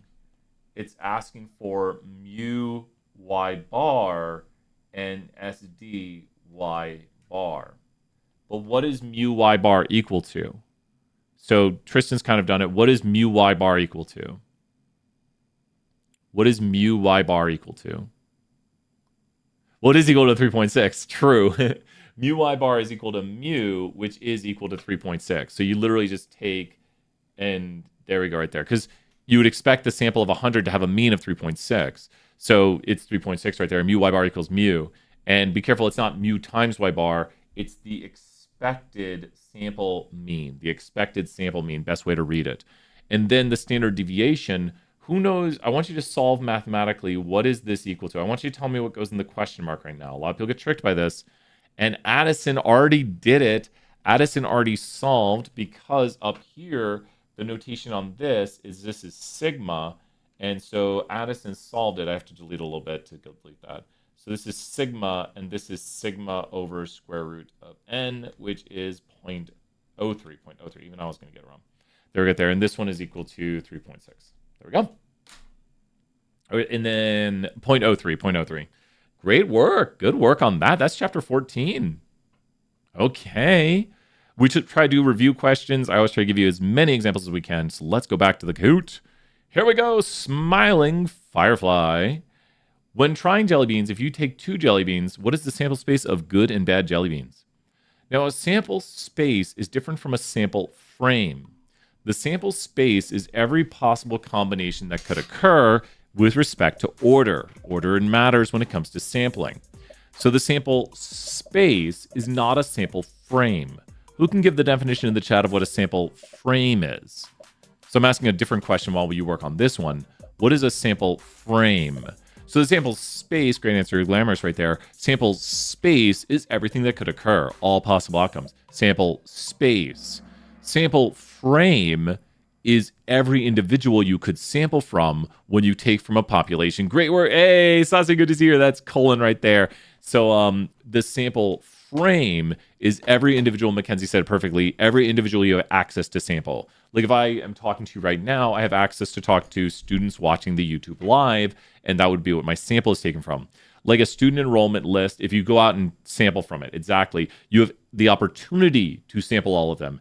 And Eli, that's a great answer. A student enrollment list, that would be a sample frame if you took your sample from it. You might want to understand all students, so then you get a list of students, that's your sample frame, and then the students you speak to are your sample. If they give you data, the ones you get data on is your sample. It goes population, sample frame, sample, usually, unless you do something like a census. Here we go with the next leaderboard. We've got here balanced C-line in the lead. Let's see who's going to win. Which regression values do you need to know how to interpret? There's going to be some drop-down menus. So which ones do you need to know how to interpret? We'll be doing some interpretation next. You see some other things on the screen. You might not know RMSE, standard error, VIF, variance inflation factor, root mean squared error. Those are not necessarily on your test. Don't worry. This is just a fun thing. That's regression 320. And you see the multiplication, addition rule, and complements. These are from chapter 12. They are the rules. Multiplication rule says we need things to be independent. We can multiply them together. So addition rule says things need to be disjoint. We can add them together. Complement is 1 minus. And QQ, straight enough, no outliers, plot doesn't thicken, are the conditions for regression. 2 quantitative variables, straight enough, as in a line properly goes through the data. That looks pretty decent. No outliers means there's no extreme values. Thank you, fuzzy jellyfish. And no outliers. We do not want outliers messing up with our regression. And plot doesn't thicken. And here's a good hint. We love our teaching to the test moments. The plot should have about the same strength throughout. About the same strength throughout. About. Okay, so let's do some interpretations here with the leaderboard. Balanced C-line in the lead still. Next question. What is the interpretation of the slope? Now, the slope is the what over the what of the line. The slope is the what over the what of the line. Who knows what we usually think when we think slope?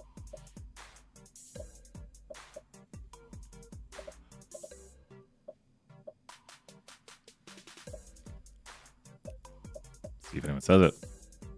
The rise over the run. Nice job right there. Thank you, Addison. The rise over the run. So the slope is the rise over the run. And with the rise over the run, with what you said right there, think for each 1 unit increase in x, we expect y to increase by b1. Now notice, what number do you say twice when interpreting the slope, which is b1? So for each 1 unit increase in x, we expect y to increase by whatever the slope is. Because it's not always a 1 unit increase to 1. It could be a small increase, like for each 1 unit increase in x, we expect y to only increase by 0.2. Or for each 1 unit increase in x, we expect y to increase by 8 on average. Isn't it backwards? Oh, did I mess it up? For each 1 unit increase in... Oh, no! Oh, Jesus.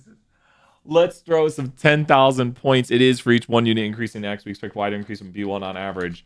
Let's throw 100,000 points right there. Megan, you are 100% correct. That's what happens when Brian changes a Kahoot. He messes up a question. Megan correcting Brian. That was a secret to see if you got it right. Sorry if someone got it wrong. That was the most correct answer on the screen. For each 1 unit increase in X, we expect Y to increase by B1 on average.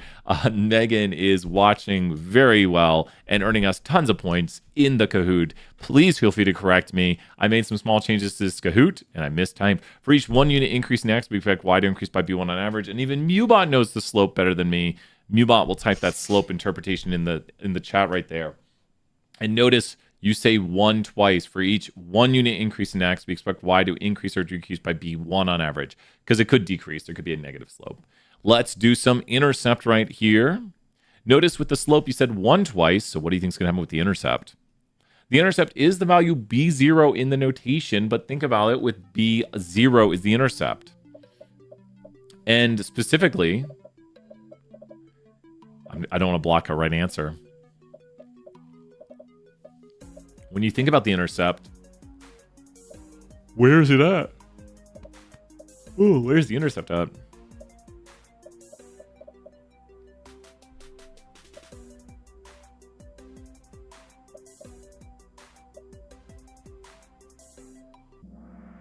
Good work. The intercept is where the X hits 0. When X is equal to 0, we expect Y to equal whatever it is. Visually speaking, just think about it as you draw it out. The intercept would go way down here on this line, but we can draw out another intercept to where when X is equal to 0, Y is predicted, let's say, about 20. So it's the predicted value of Y when X is equal to 0. So when X is equal to 0, we expect Y to equal B0. And notice, for the intercept, you say 0 twice. When X is equal to 0, we expect Y to equal B0 on average. There, Mubot, say the intercept. Say the intercept. I'll have to hit the desk more. So with this in mind, good work right there. Leaderboard time. Balanced Sea Lion. Next question. We decided to talk to students in the dorms and take all students who live in Brown. What sampling method did we do? So we go to the students in the dorm. We're like, you know what? Let's just take all the students who live in Brown. All the students who live in Brown. All the students who live in Brown. All the students who live in Brown. So what have we done?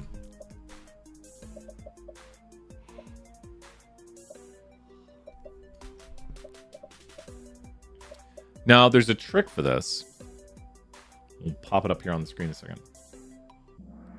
Good work. Who knew the trick and got it right because of the trick? We only had, usually the green gets more answers. I like this. Okay. So the trick is, well, you could say randomly select a dorm. That's would it be better? Tristan, good answers. Oh no, don't worry, because we take like all people on a flight, or we did it by domestic or international. Then that would be stratified if we do domestic international. The trick is to remember cluster has a census. So in a cluster sample, you take all of a group. So think about when we could cluster sample. If you went to the cafeteria and spoke to 10 random tables of students, and you go to tables and talk to 10 random tables, each table is a cluster. Census is when you take everyone. Generally, a census is thought of as taking the full population, but if you go to the dorm and you do a census, it means you spoke to how many people in the dorm. If I say, I went to Brown and did a census of Brown, what am I telling you if I say, I went to Brown and did a census of Brown? What does that mean? What am I implying if I say, I went to Brown and did a census?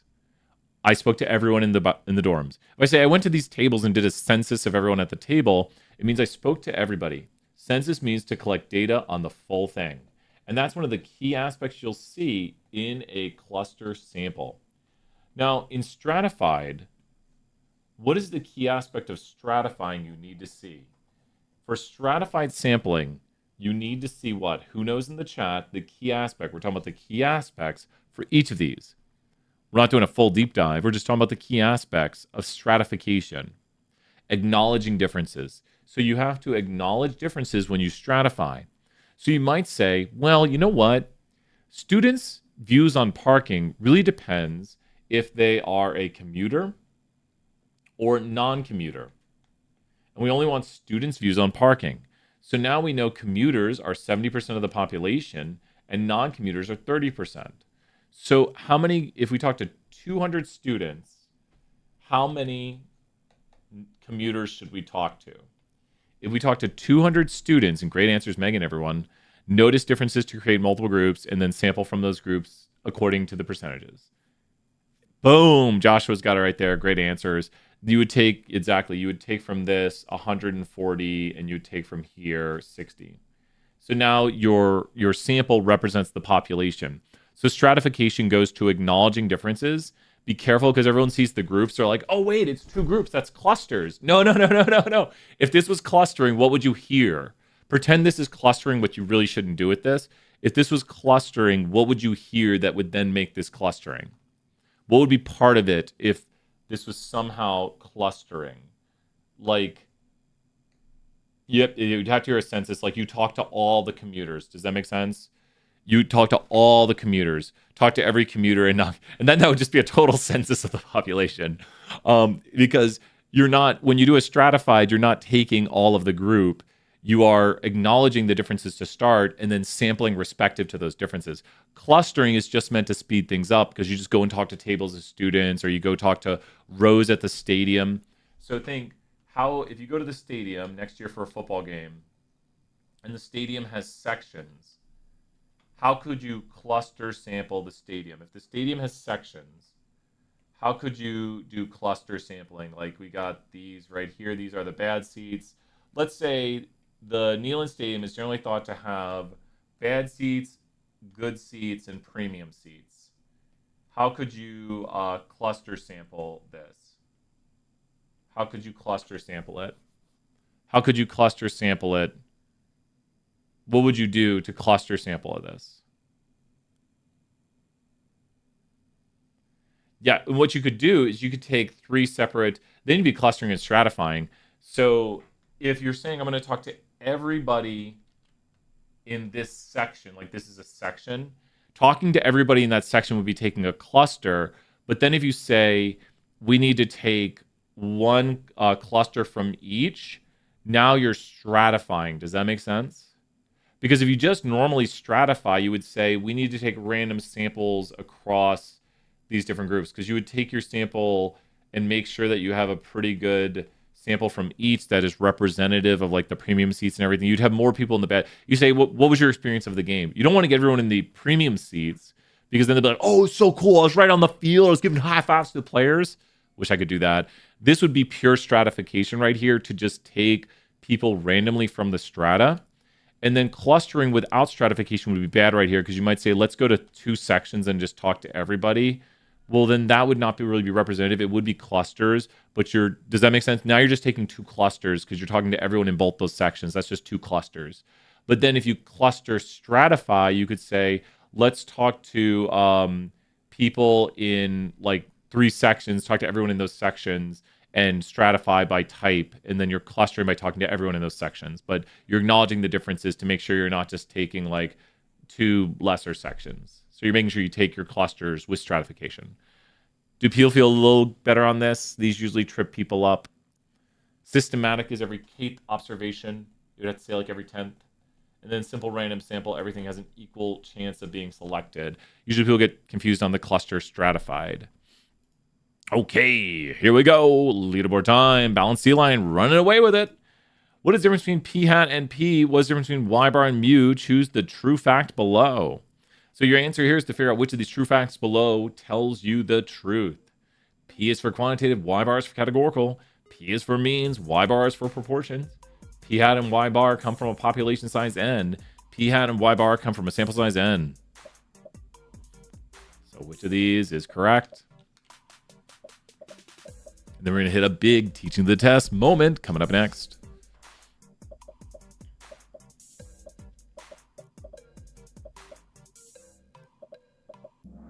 Who knows? Pretty good, pretty good. And who knows the equation for p hat? What is the equation for p hat? So p hat equals what? P hat, what is the equation? P hat equals what? Not on the formula sheet. It's one of those ones we should know. X over n. Megan, you got it. X over n. So if, and good team money, some points right there. Good answers. So p hat equals x over n. So if 2 out of your 5 friends own bunnies, what is x? If 2 out of your 5 friends own bunnies, what is x? If 2 out of your 5 friends own bunnies, what is x? You got some cool friends owning bunnies. If 2 out of your 5 friends, well, true, that is p hat. I like it. And then x is equal to 2, n is equal to 5. X is the amount of successes, n is the amount of trials. So there was 2 successes out of 5 trials, 40% right there, 0.40 is the p hat. Remember, p hat is the sample proportion in your sample. So I want to ask you this.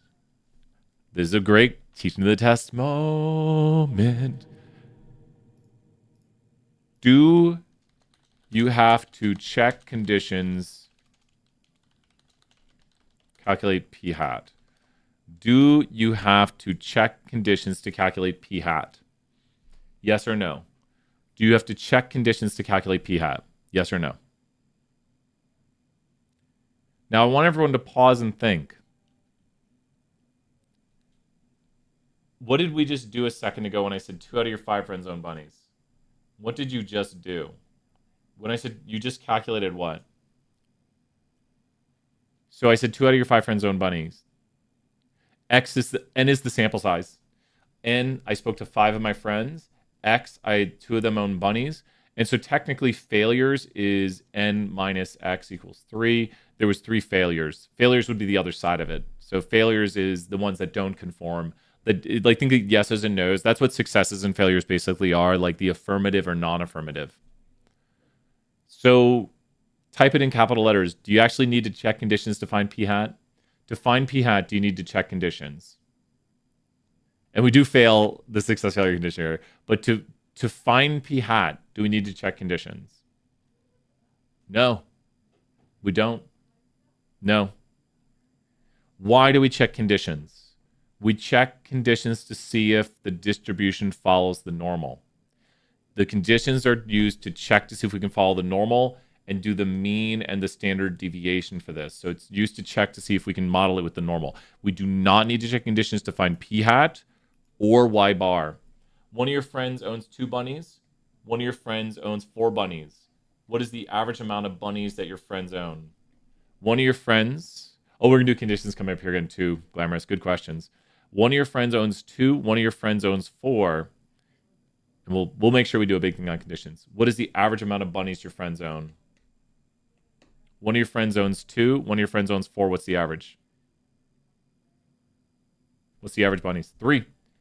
Type it in caps. Yes or no. Did you just check conditions to find y bar? To find y bar or p hat, did you check conditions? Yes or no? Did you check conditions to do that? No. No, you can just average numbers.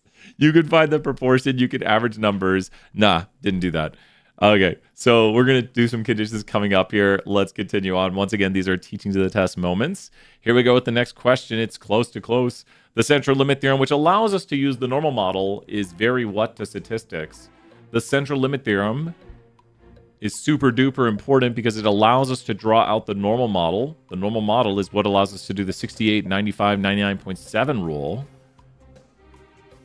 The central limit theorem is what allows us to draw the normal distribution. So it's very what? Central limit theorem. The central limit theorem. Oh. Okay, so I have to fix my exam after this. It is fundamental. Now, people put states over the long run of repeated trials, we see the true probability. What is this? Who knows what the bottom one is? Some people put this, but don't worry. It's a kind of right answer, but not to this question. Dorothy put it. The green one is what? That states, that's the law of large numbers. Megan, on fire right there with some points. This is the law of large numbers, which states if you watch something over the time, you'll see the true probability of the event. It's the law of large numbers as n goes towards a large number, as n goes towards large. States that less likely things are more likely to occur. This is law of averages, which is a fallacy. Law of averages. So this is fallacious thinking, means does not really get you to right answers reliably. So this is Pythagorean theorem. And then this is the true answer right there. It's fundamental to statistics because it allows us to model data with the normal. That's why we love it. So there we go. Fundamental. Make sure to know that. Next question. Here we go. Balanced C-line in the lead. It's a close game, though. Anyone's game. The conditions for the sampling distribution of the sample proportion are what? Condition 1, what? Condition 2, what? And we're going to talk about the conditions right here and what they mean and the conditions you need to know for the test. So thank you, Glamorous, asking about the conditions. This is the sampling distribution of the sample proportion. And we're going to mention the 3 times you need to know conditions. The 3 times you need to know conditions.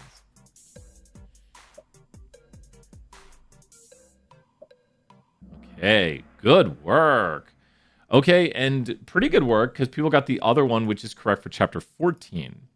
Okay, so the 3 times you need to know conditions are going to be, whoops, there it goes.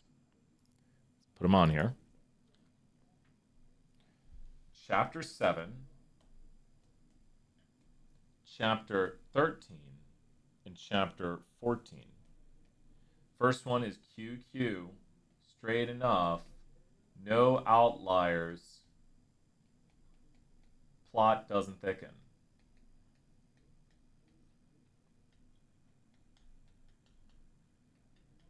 And QQ means 2 quantitative variables. So that's what it means right there. Straight enough means that the data basically follows a straight line for the most part. No outliers is what it says. It means there's no outliers. This means it's good that there's no outliers, so we like that there's no outliers. And plot doesn't thicken means the model stays about the what strength throughout. It means the strength of the model, which goes to the spread, which this would not pass. That has a plot thickening, and it wouldn't matter. Rock knows. It doesn't matter! If it thickened the other way, that'd be bad also. The strength stays about the what? And Tristan says, why do we change over from 6 to... good question, Tristan. I'll highlight that with the next portion of this. So it means the strength of the model stays about the what? Looking for a word that's similar. You got it right there. The predicted power of the model should stay about the same. And so now we get to chapter 13, 14, and talking about the different conditions here. With chapter 13/14, we're going to start off with randomly collecting our data. Now we're going to take less than 10% of the population, which goes to oversampling, and less than 10%, or less than, I'll write a little bit more. So less than 10% of population size is taken. And then we have success, failure. And I'm going to go into detail on these last 2 for both of these. So success, failure says we need what? What does success, failure mean? So success, failure says we need at least what and at least what. So what does success, failure say? This is a good review of these 2 concepts.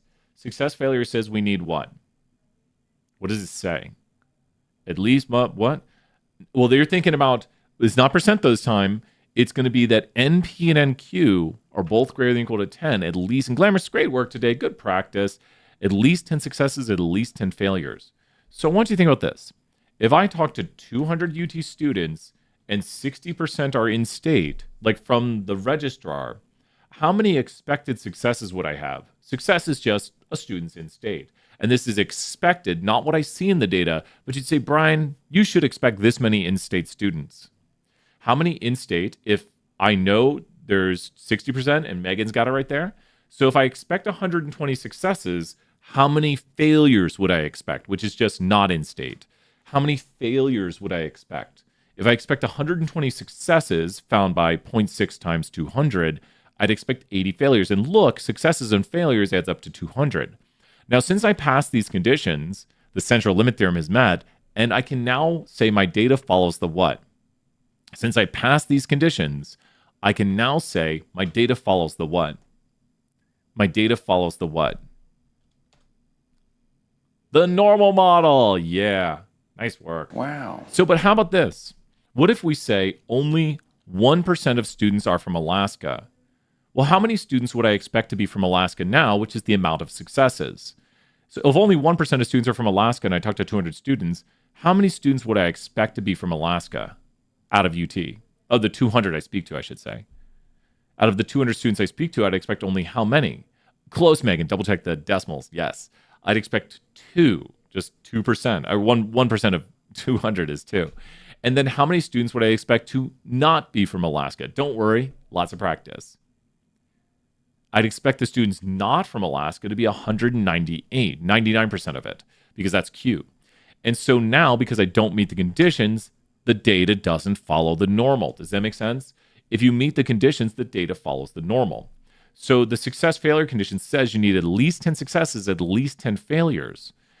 And now the conditions for the next one, not normal, Barron knows. Great work, Barron, right there. So the next one's going to be random again, the 10% condition again, and large enough n condition. So the large enough n condition is going to be shown best with the following. So the reason, wait, I'm typing in the page for it. Okay. The reason we meet these conditions is so we can use the normal curve. So let's say our data looks skewed like this. So the large enough n condition says our sample size must be large enough based on the shape of the data. So the first step on checking large enough n is to look at the shape. There's 3 shapes you should be concerned about. Shape number 1 for large enough n is going to be normal. If it's normal, you only need a sample size of 1. If it's skewed, you need a sample size of 25. And if it's heavily skewed, you need a sample of 100 or greater. So let's look at our data. How would you classify it? Normal, skewed, or very skewed? Normal, skewed, or very skewed? So how does our data look? Our population data looks what? And this could be push-ups IUT or something. Who knows? Heavily skewed. So you say, Brian, I need a sample size of 100. I only have a sample size of 2, which means we're taking the average of 2 individuals to look at the distribution of means of size 2. There's a person, there's a person, there's their average. There's a person, there's a person, there's their average. There's a person, there's a person, there's their average. So this new distribution is the average of 2 individuals. So will this new distribution be normal? If we meet the condition, it will be, but do we meet it? Because it's heavily skewed, do we have a large enough sample size for the new distribution to be normal, yes or no? So since it's heavily skewed, is our sample size large enough so that the new distribution down below is nearly normal? I shouldn't use that other condition name. No. And so we can run the simulation, and the answer is it doesn't look normal. But notice, as sample size gets higher, the distribution gets more normal and tighter. Maybe this one was only skewed because around 25. I know I said heavily skewed. On the test, it'll basically tell you. But so how can we determine when reading a problem if the third condition is large? So this question would have to say push-ups students can do versus the previous question, which do I still have the webpage open for it, would have to say, is a student from Alaska? So Madison, what's the difference between is a student from Alaska? And Madison, great questions. Is a student from Alaska or push-ups students can do? What's the difference in the question? So what's the big key differences in is a student from Alaska versus push-ups students can do? Like how many push-ups a student can do versus is a student from, yes, categorical is going to have success failure, like is a student from Alaska, are they from UT, versus how much money does a student spend on their meal plan, which would be quantitative. Does a student have a meal plan is categorical. So categorical is going to be success failure and quantitative is going to be large enough n condition. Because does that make sense? That's really great questions. Thank you, Madison, right there. Keep asking them in the chat. Okay. Good review of the conditions right there. And you can see the central limit theorem, which is fundamental to statistics. Let's do the next one. Cat is for proportions, quant is for mean. You got it right there, Team Money. Cooking. Balanced sea lion in the lead. Mirthful goal. Never seen that. Here we go with the next question. The large enough n states what? Who knows? We just reviewed it. I want to see some really good answers. Okay. What does it mean? Be very careful. This is tricky.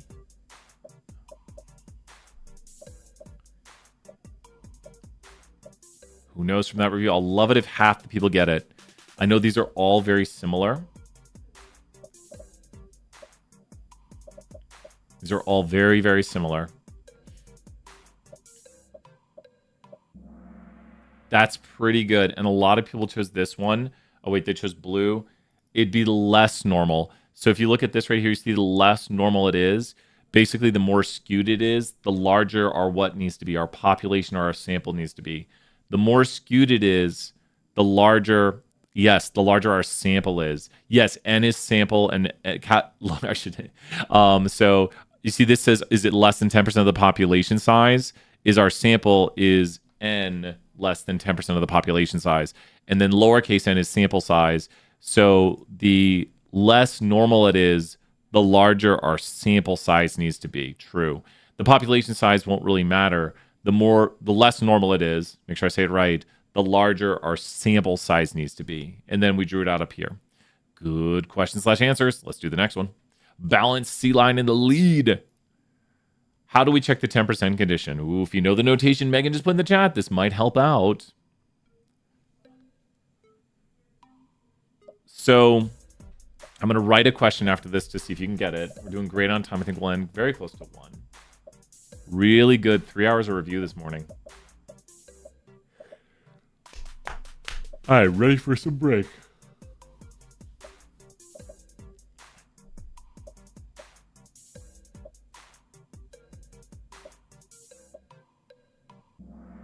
Good work. We see if our sample size is less than 10% of the population size. The success failure states we need at least 10 successes, at least 10 failures. And that would be this is correct for success failures. This is how you check success failures. So let's write out a question right here. I want you to tell me both pass, both fail, or which one's pass, which one's fail. You ready? And what the conditions are. Brian goes out to talk to UT students about attending the game. The registrar tells us that 20% of students attended the game. Sample of 100 students, that only 8 attended the game. Okay, what are the conditions? What are the conditions? Who knows the conditions? So what are the conditions? Got to figure out the conditions first, and then we got to see if we pass them. Do you know the conditions? Boom, Joshua's already done it. Random, 10%, and success failure. And do we pass them, yes or no? Do we pass? Mubot loves some randomness right there. So do we pass random? Question says it. So question says it. So yes, question states. Yep, it's a categorical question. That's a great job, Scholar. And that's a great thing to identify first, which we always try to do. It's a yes, no, did you attend a UT game? So did you attend the UT game or something like that? So that's a categorical question leading to the success failure condition. So do we pass the 10% condition, yes or no? Tristan doing great. But be careful. So how do we check the 10% condition? So how do we check the 10% condition? The 10% condition is n divided by capital N less than or equal to 10%. So we sampled 100 students, and it's out of the UT population, which is probably, it's baked into the question. Sorry, I was a little tricky on that. So yeah, something like that, because our sample of 100 students is less than 10% of all UT students. Does that make sense, Madison? Does that make sense? Our 100 students is less than 10% of all UT. So that's how you pass the 10% is your sample less than 10%? And do we pass success failure? Who knows the last and can explain to me mathematically? Show me the math on if we passed or failed success failure.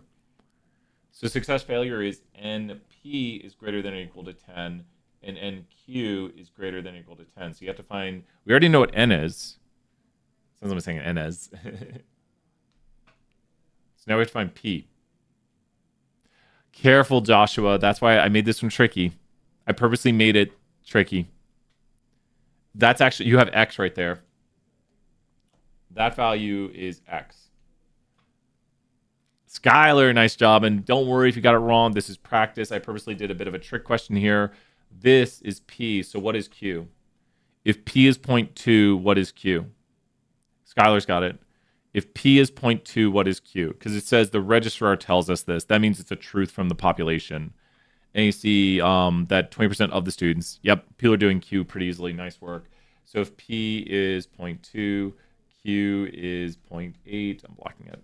And then you simply plug in 100 times this equals 220. And then the failures is going to be this. Don't go to UT Games, a failure. There we go. There we go.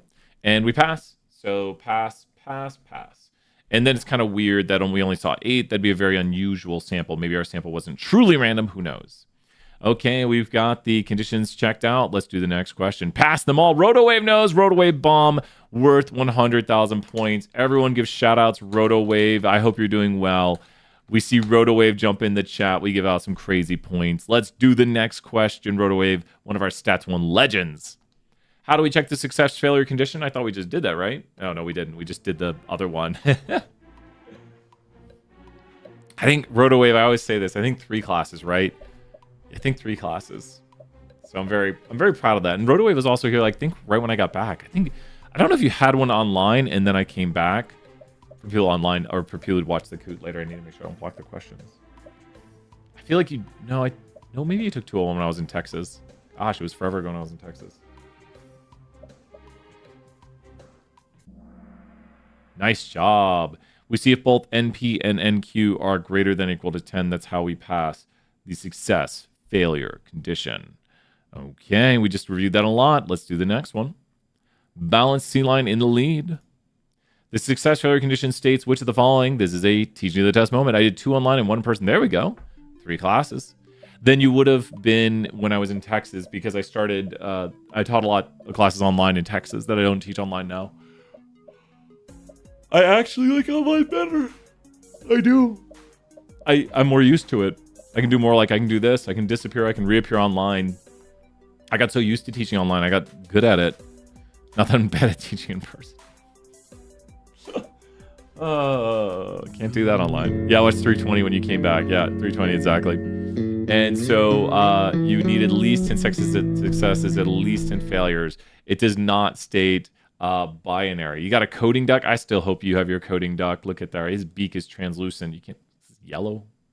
It's yellow. I can't see it. You can see the outline of it, but green screen is hitting the yellow. It sometimes you can see the green spill on me. Actually, if you look at my shoulders a little bit. So green screening, fun times. Success failure condition does not state that your data needs to be binary. That is a false fact. W Song, thank you right there. That's Davey 504 in the background. Yeah, coding duck needs to hang out with you at all times. Next question, here we go. Balanced C line in the lead. Probability of making a shot is 30%. What's the complement? This is P and Q. You should know it pretty quickly. And when you get to problems, mark your notation. We've been doing it throughout this practice today.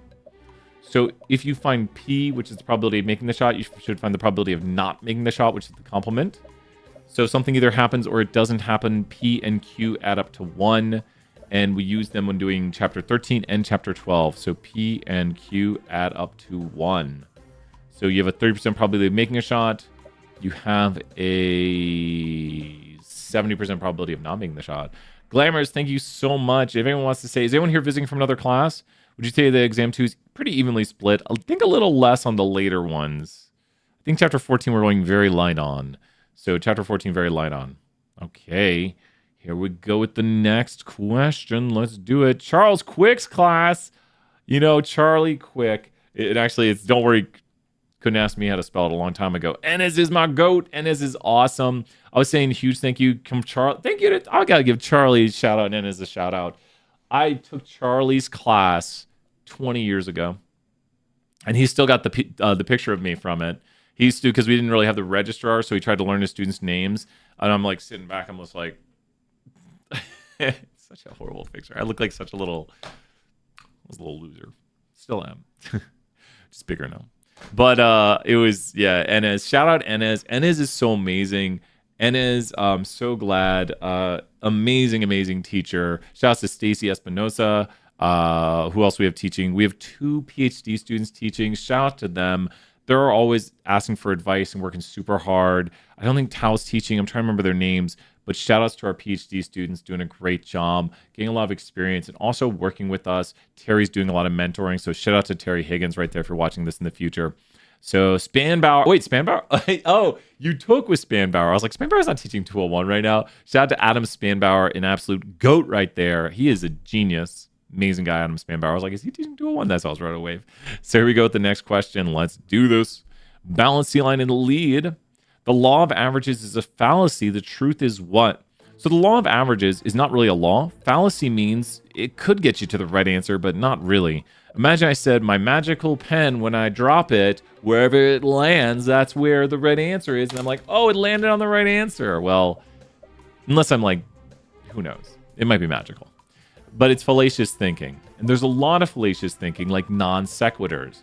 Like, let's say, just because it's raining outside, that means I'll make an A. If you made an A, that doesn't mean you made it because it's raining.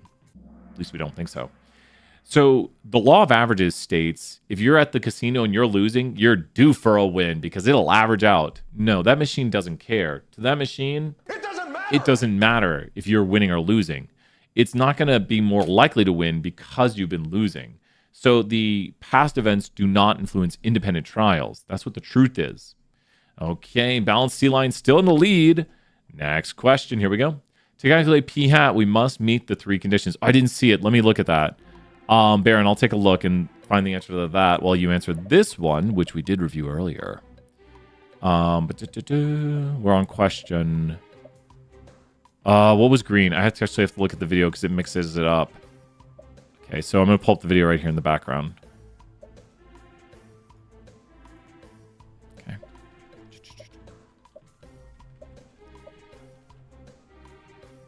Wait, green says if heads has occurred... Oh, wait, was it if heads has occurred, tails is more likely? If that was it, Baron, is this the version I showed you? So, Baron, let me know, was it because it mixes it up when I do it. Okay, good. Yeah, so it was still green over here. And so good question, / answer. Let's throw you some points. But don't worry, that would not be the case. So if heads has occurred, on your next coin flip, the coin is still a 50-50 coin flip. Because that's actually what the law of averages says, but that's a fallacy. Because you'd be thinking, man, I just flipped this coin 3 times and heads has occurred 3 times. I'm due for a tails. That's the fallacious thinking. Because the coin is doing independent trials, meaning each flip of the coin is not going to influence a previous flip. Does that make sense what the independent trials means? So it's different from Clash Royale results. It might, I hate to say, there's one of the games I don't know. Is it a gacha game? I know it's on the phone. I think it's like you build tower. Is it tower defense? Is it tower defense? Is it gacha? I don't know. I don't know how to play Battle Royale. I play Pokemon Go.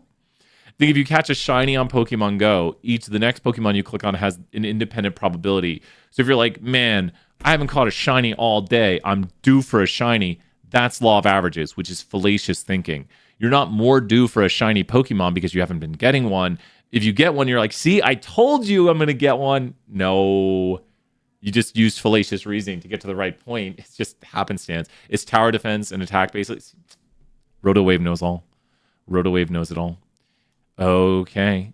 So you do not need to meet the 3 conditions to calculate p hat or y bar. Oh, you're asking what it was. Oh, no, it says the truth is. It's a fallacy. The truth is what? Love me a good shiny Pokemon. Yeah, sorry, Baron, I tricked you right there. The test will not be as tricky. The test questions are more vetted than these. This is just for $20 Amazon gift card. Here we go. Balanced C line in the lead. Let's look at the next question. We know UT is 20% freshmen. We sampled 200 students and 30 report being freshmen. What is P? So what is P in this question?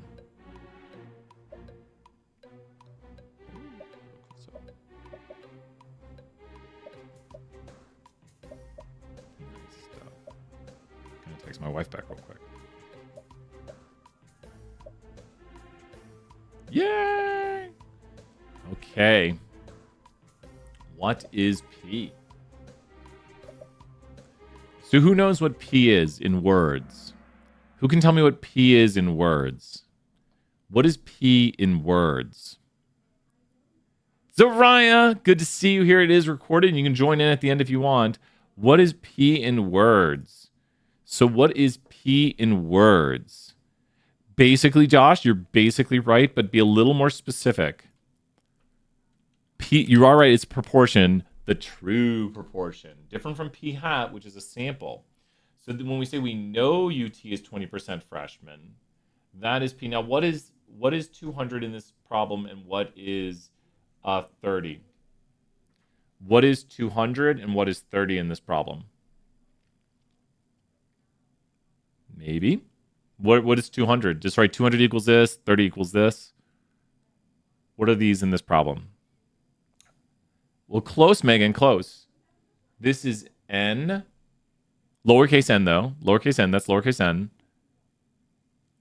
And what is 30? Well, no, so this is sample size. Good answers. This is sample size.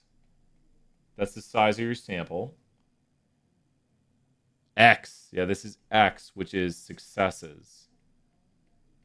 And the formula for P hat, which is sample proportion, is equal to 30 over 200 equal to 2.15. Does that make sense? That is a good review right there. Notation is very important. What is the true proportion? Who knows what mu P hat is equal to for this problem? Who knows what mu P hat is equal to?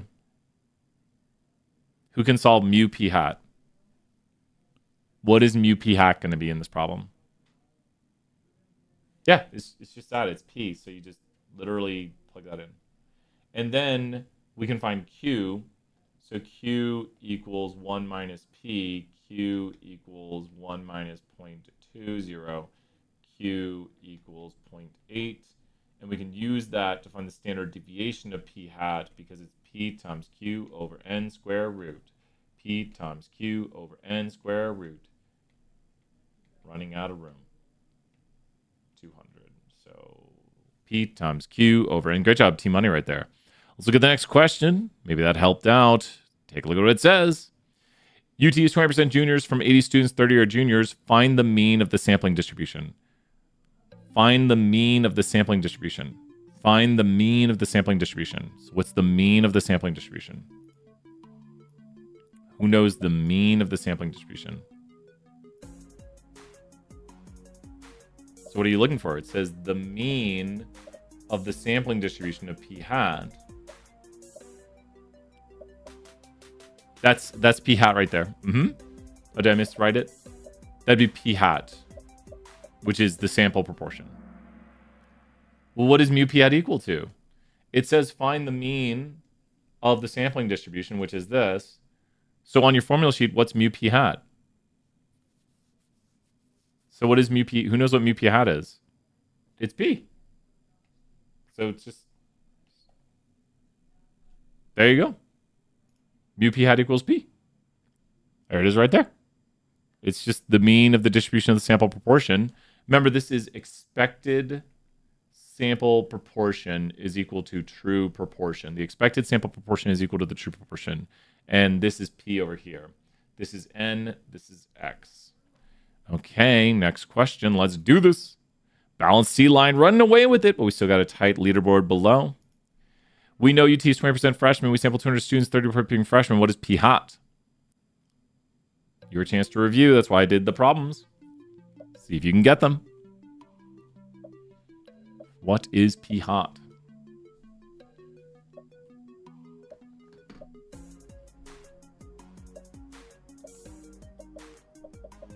Who knows what P hat is? P hat is X over N. It's the sample proportion. And so there it is right there. So anytime you see P hat and P, they have to be between what and what, unless you're talking percentage. Unless it's talked about as a percentage, P hat and P have to be between what and what, unless we're saying a percentage. So unless it says a percentage, true, or that's a theoretical quantity, Joshua. The theoretical mean, exactly. And between 0 and 1. Mm-hmm. Because, and let me see here, sampling distribution of proportion, seeing theory. There might be a seeing theory on it. Here we go. Let's do it on this. Oh, man. So, no, this one doesn't.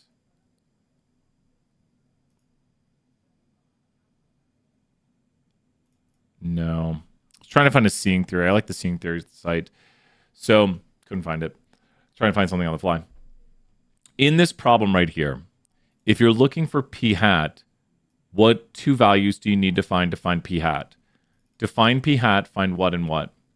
Tell me the two things. Whenever a question says, find the sample proportion. So if a question says, find the sample proportion, great job, Megan, right there. You have to find x over n equals p hat. So you have to find successes, which is x, and sample size. And always try to remember quick examples. Let's say 4 out of your 6 friends own a dog. So what's the sample proportion? 4 out of your 6 friends own a dog. So what's the sample proportion?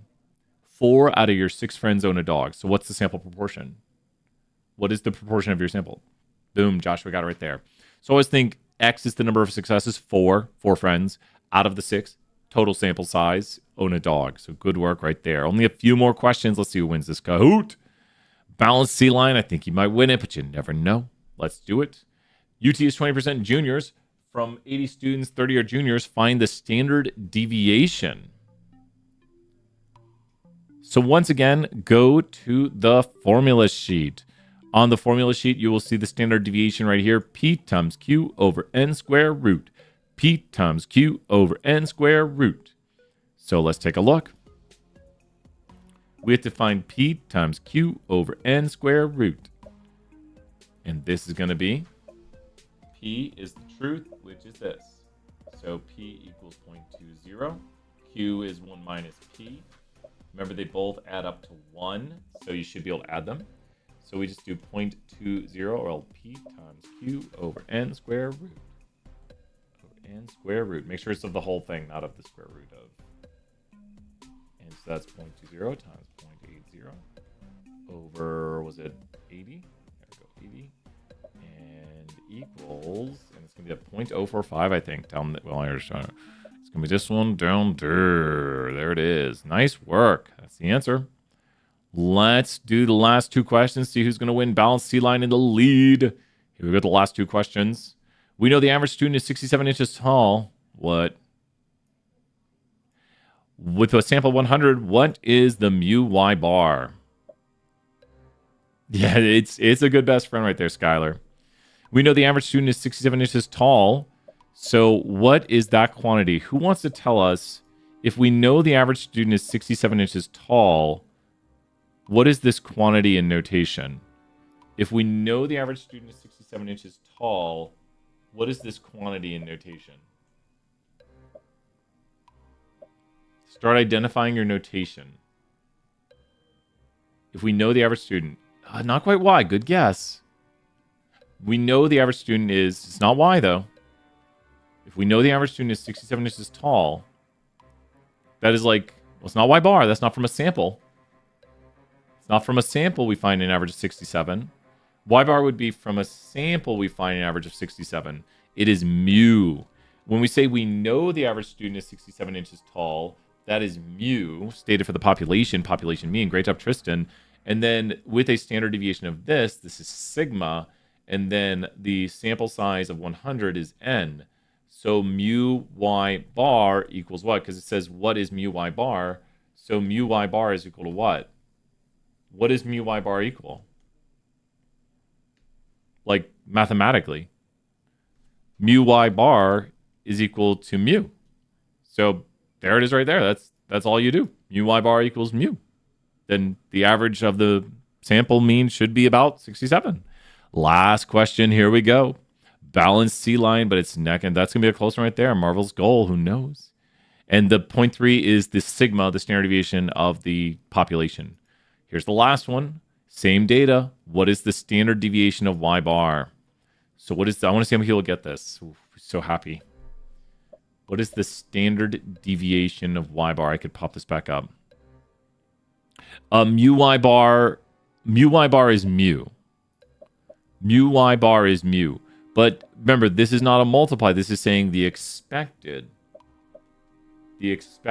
sample mean is the true mean. We expect our sample to be the true mean. That's the expected. Oh, that's all right, Joshua. So now we're asking, what is the standard deviation of y bar? So this one asks, what is the standard deviation of y bar? So standard deviation of y bar is sigma over square root of n. So it's literally just 3 over square root.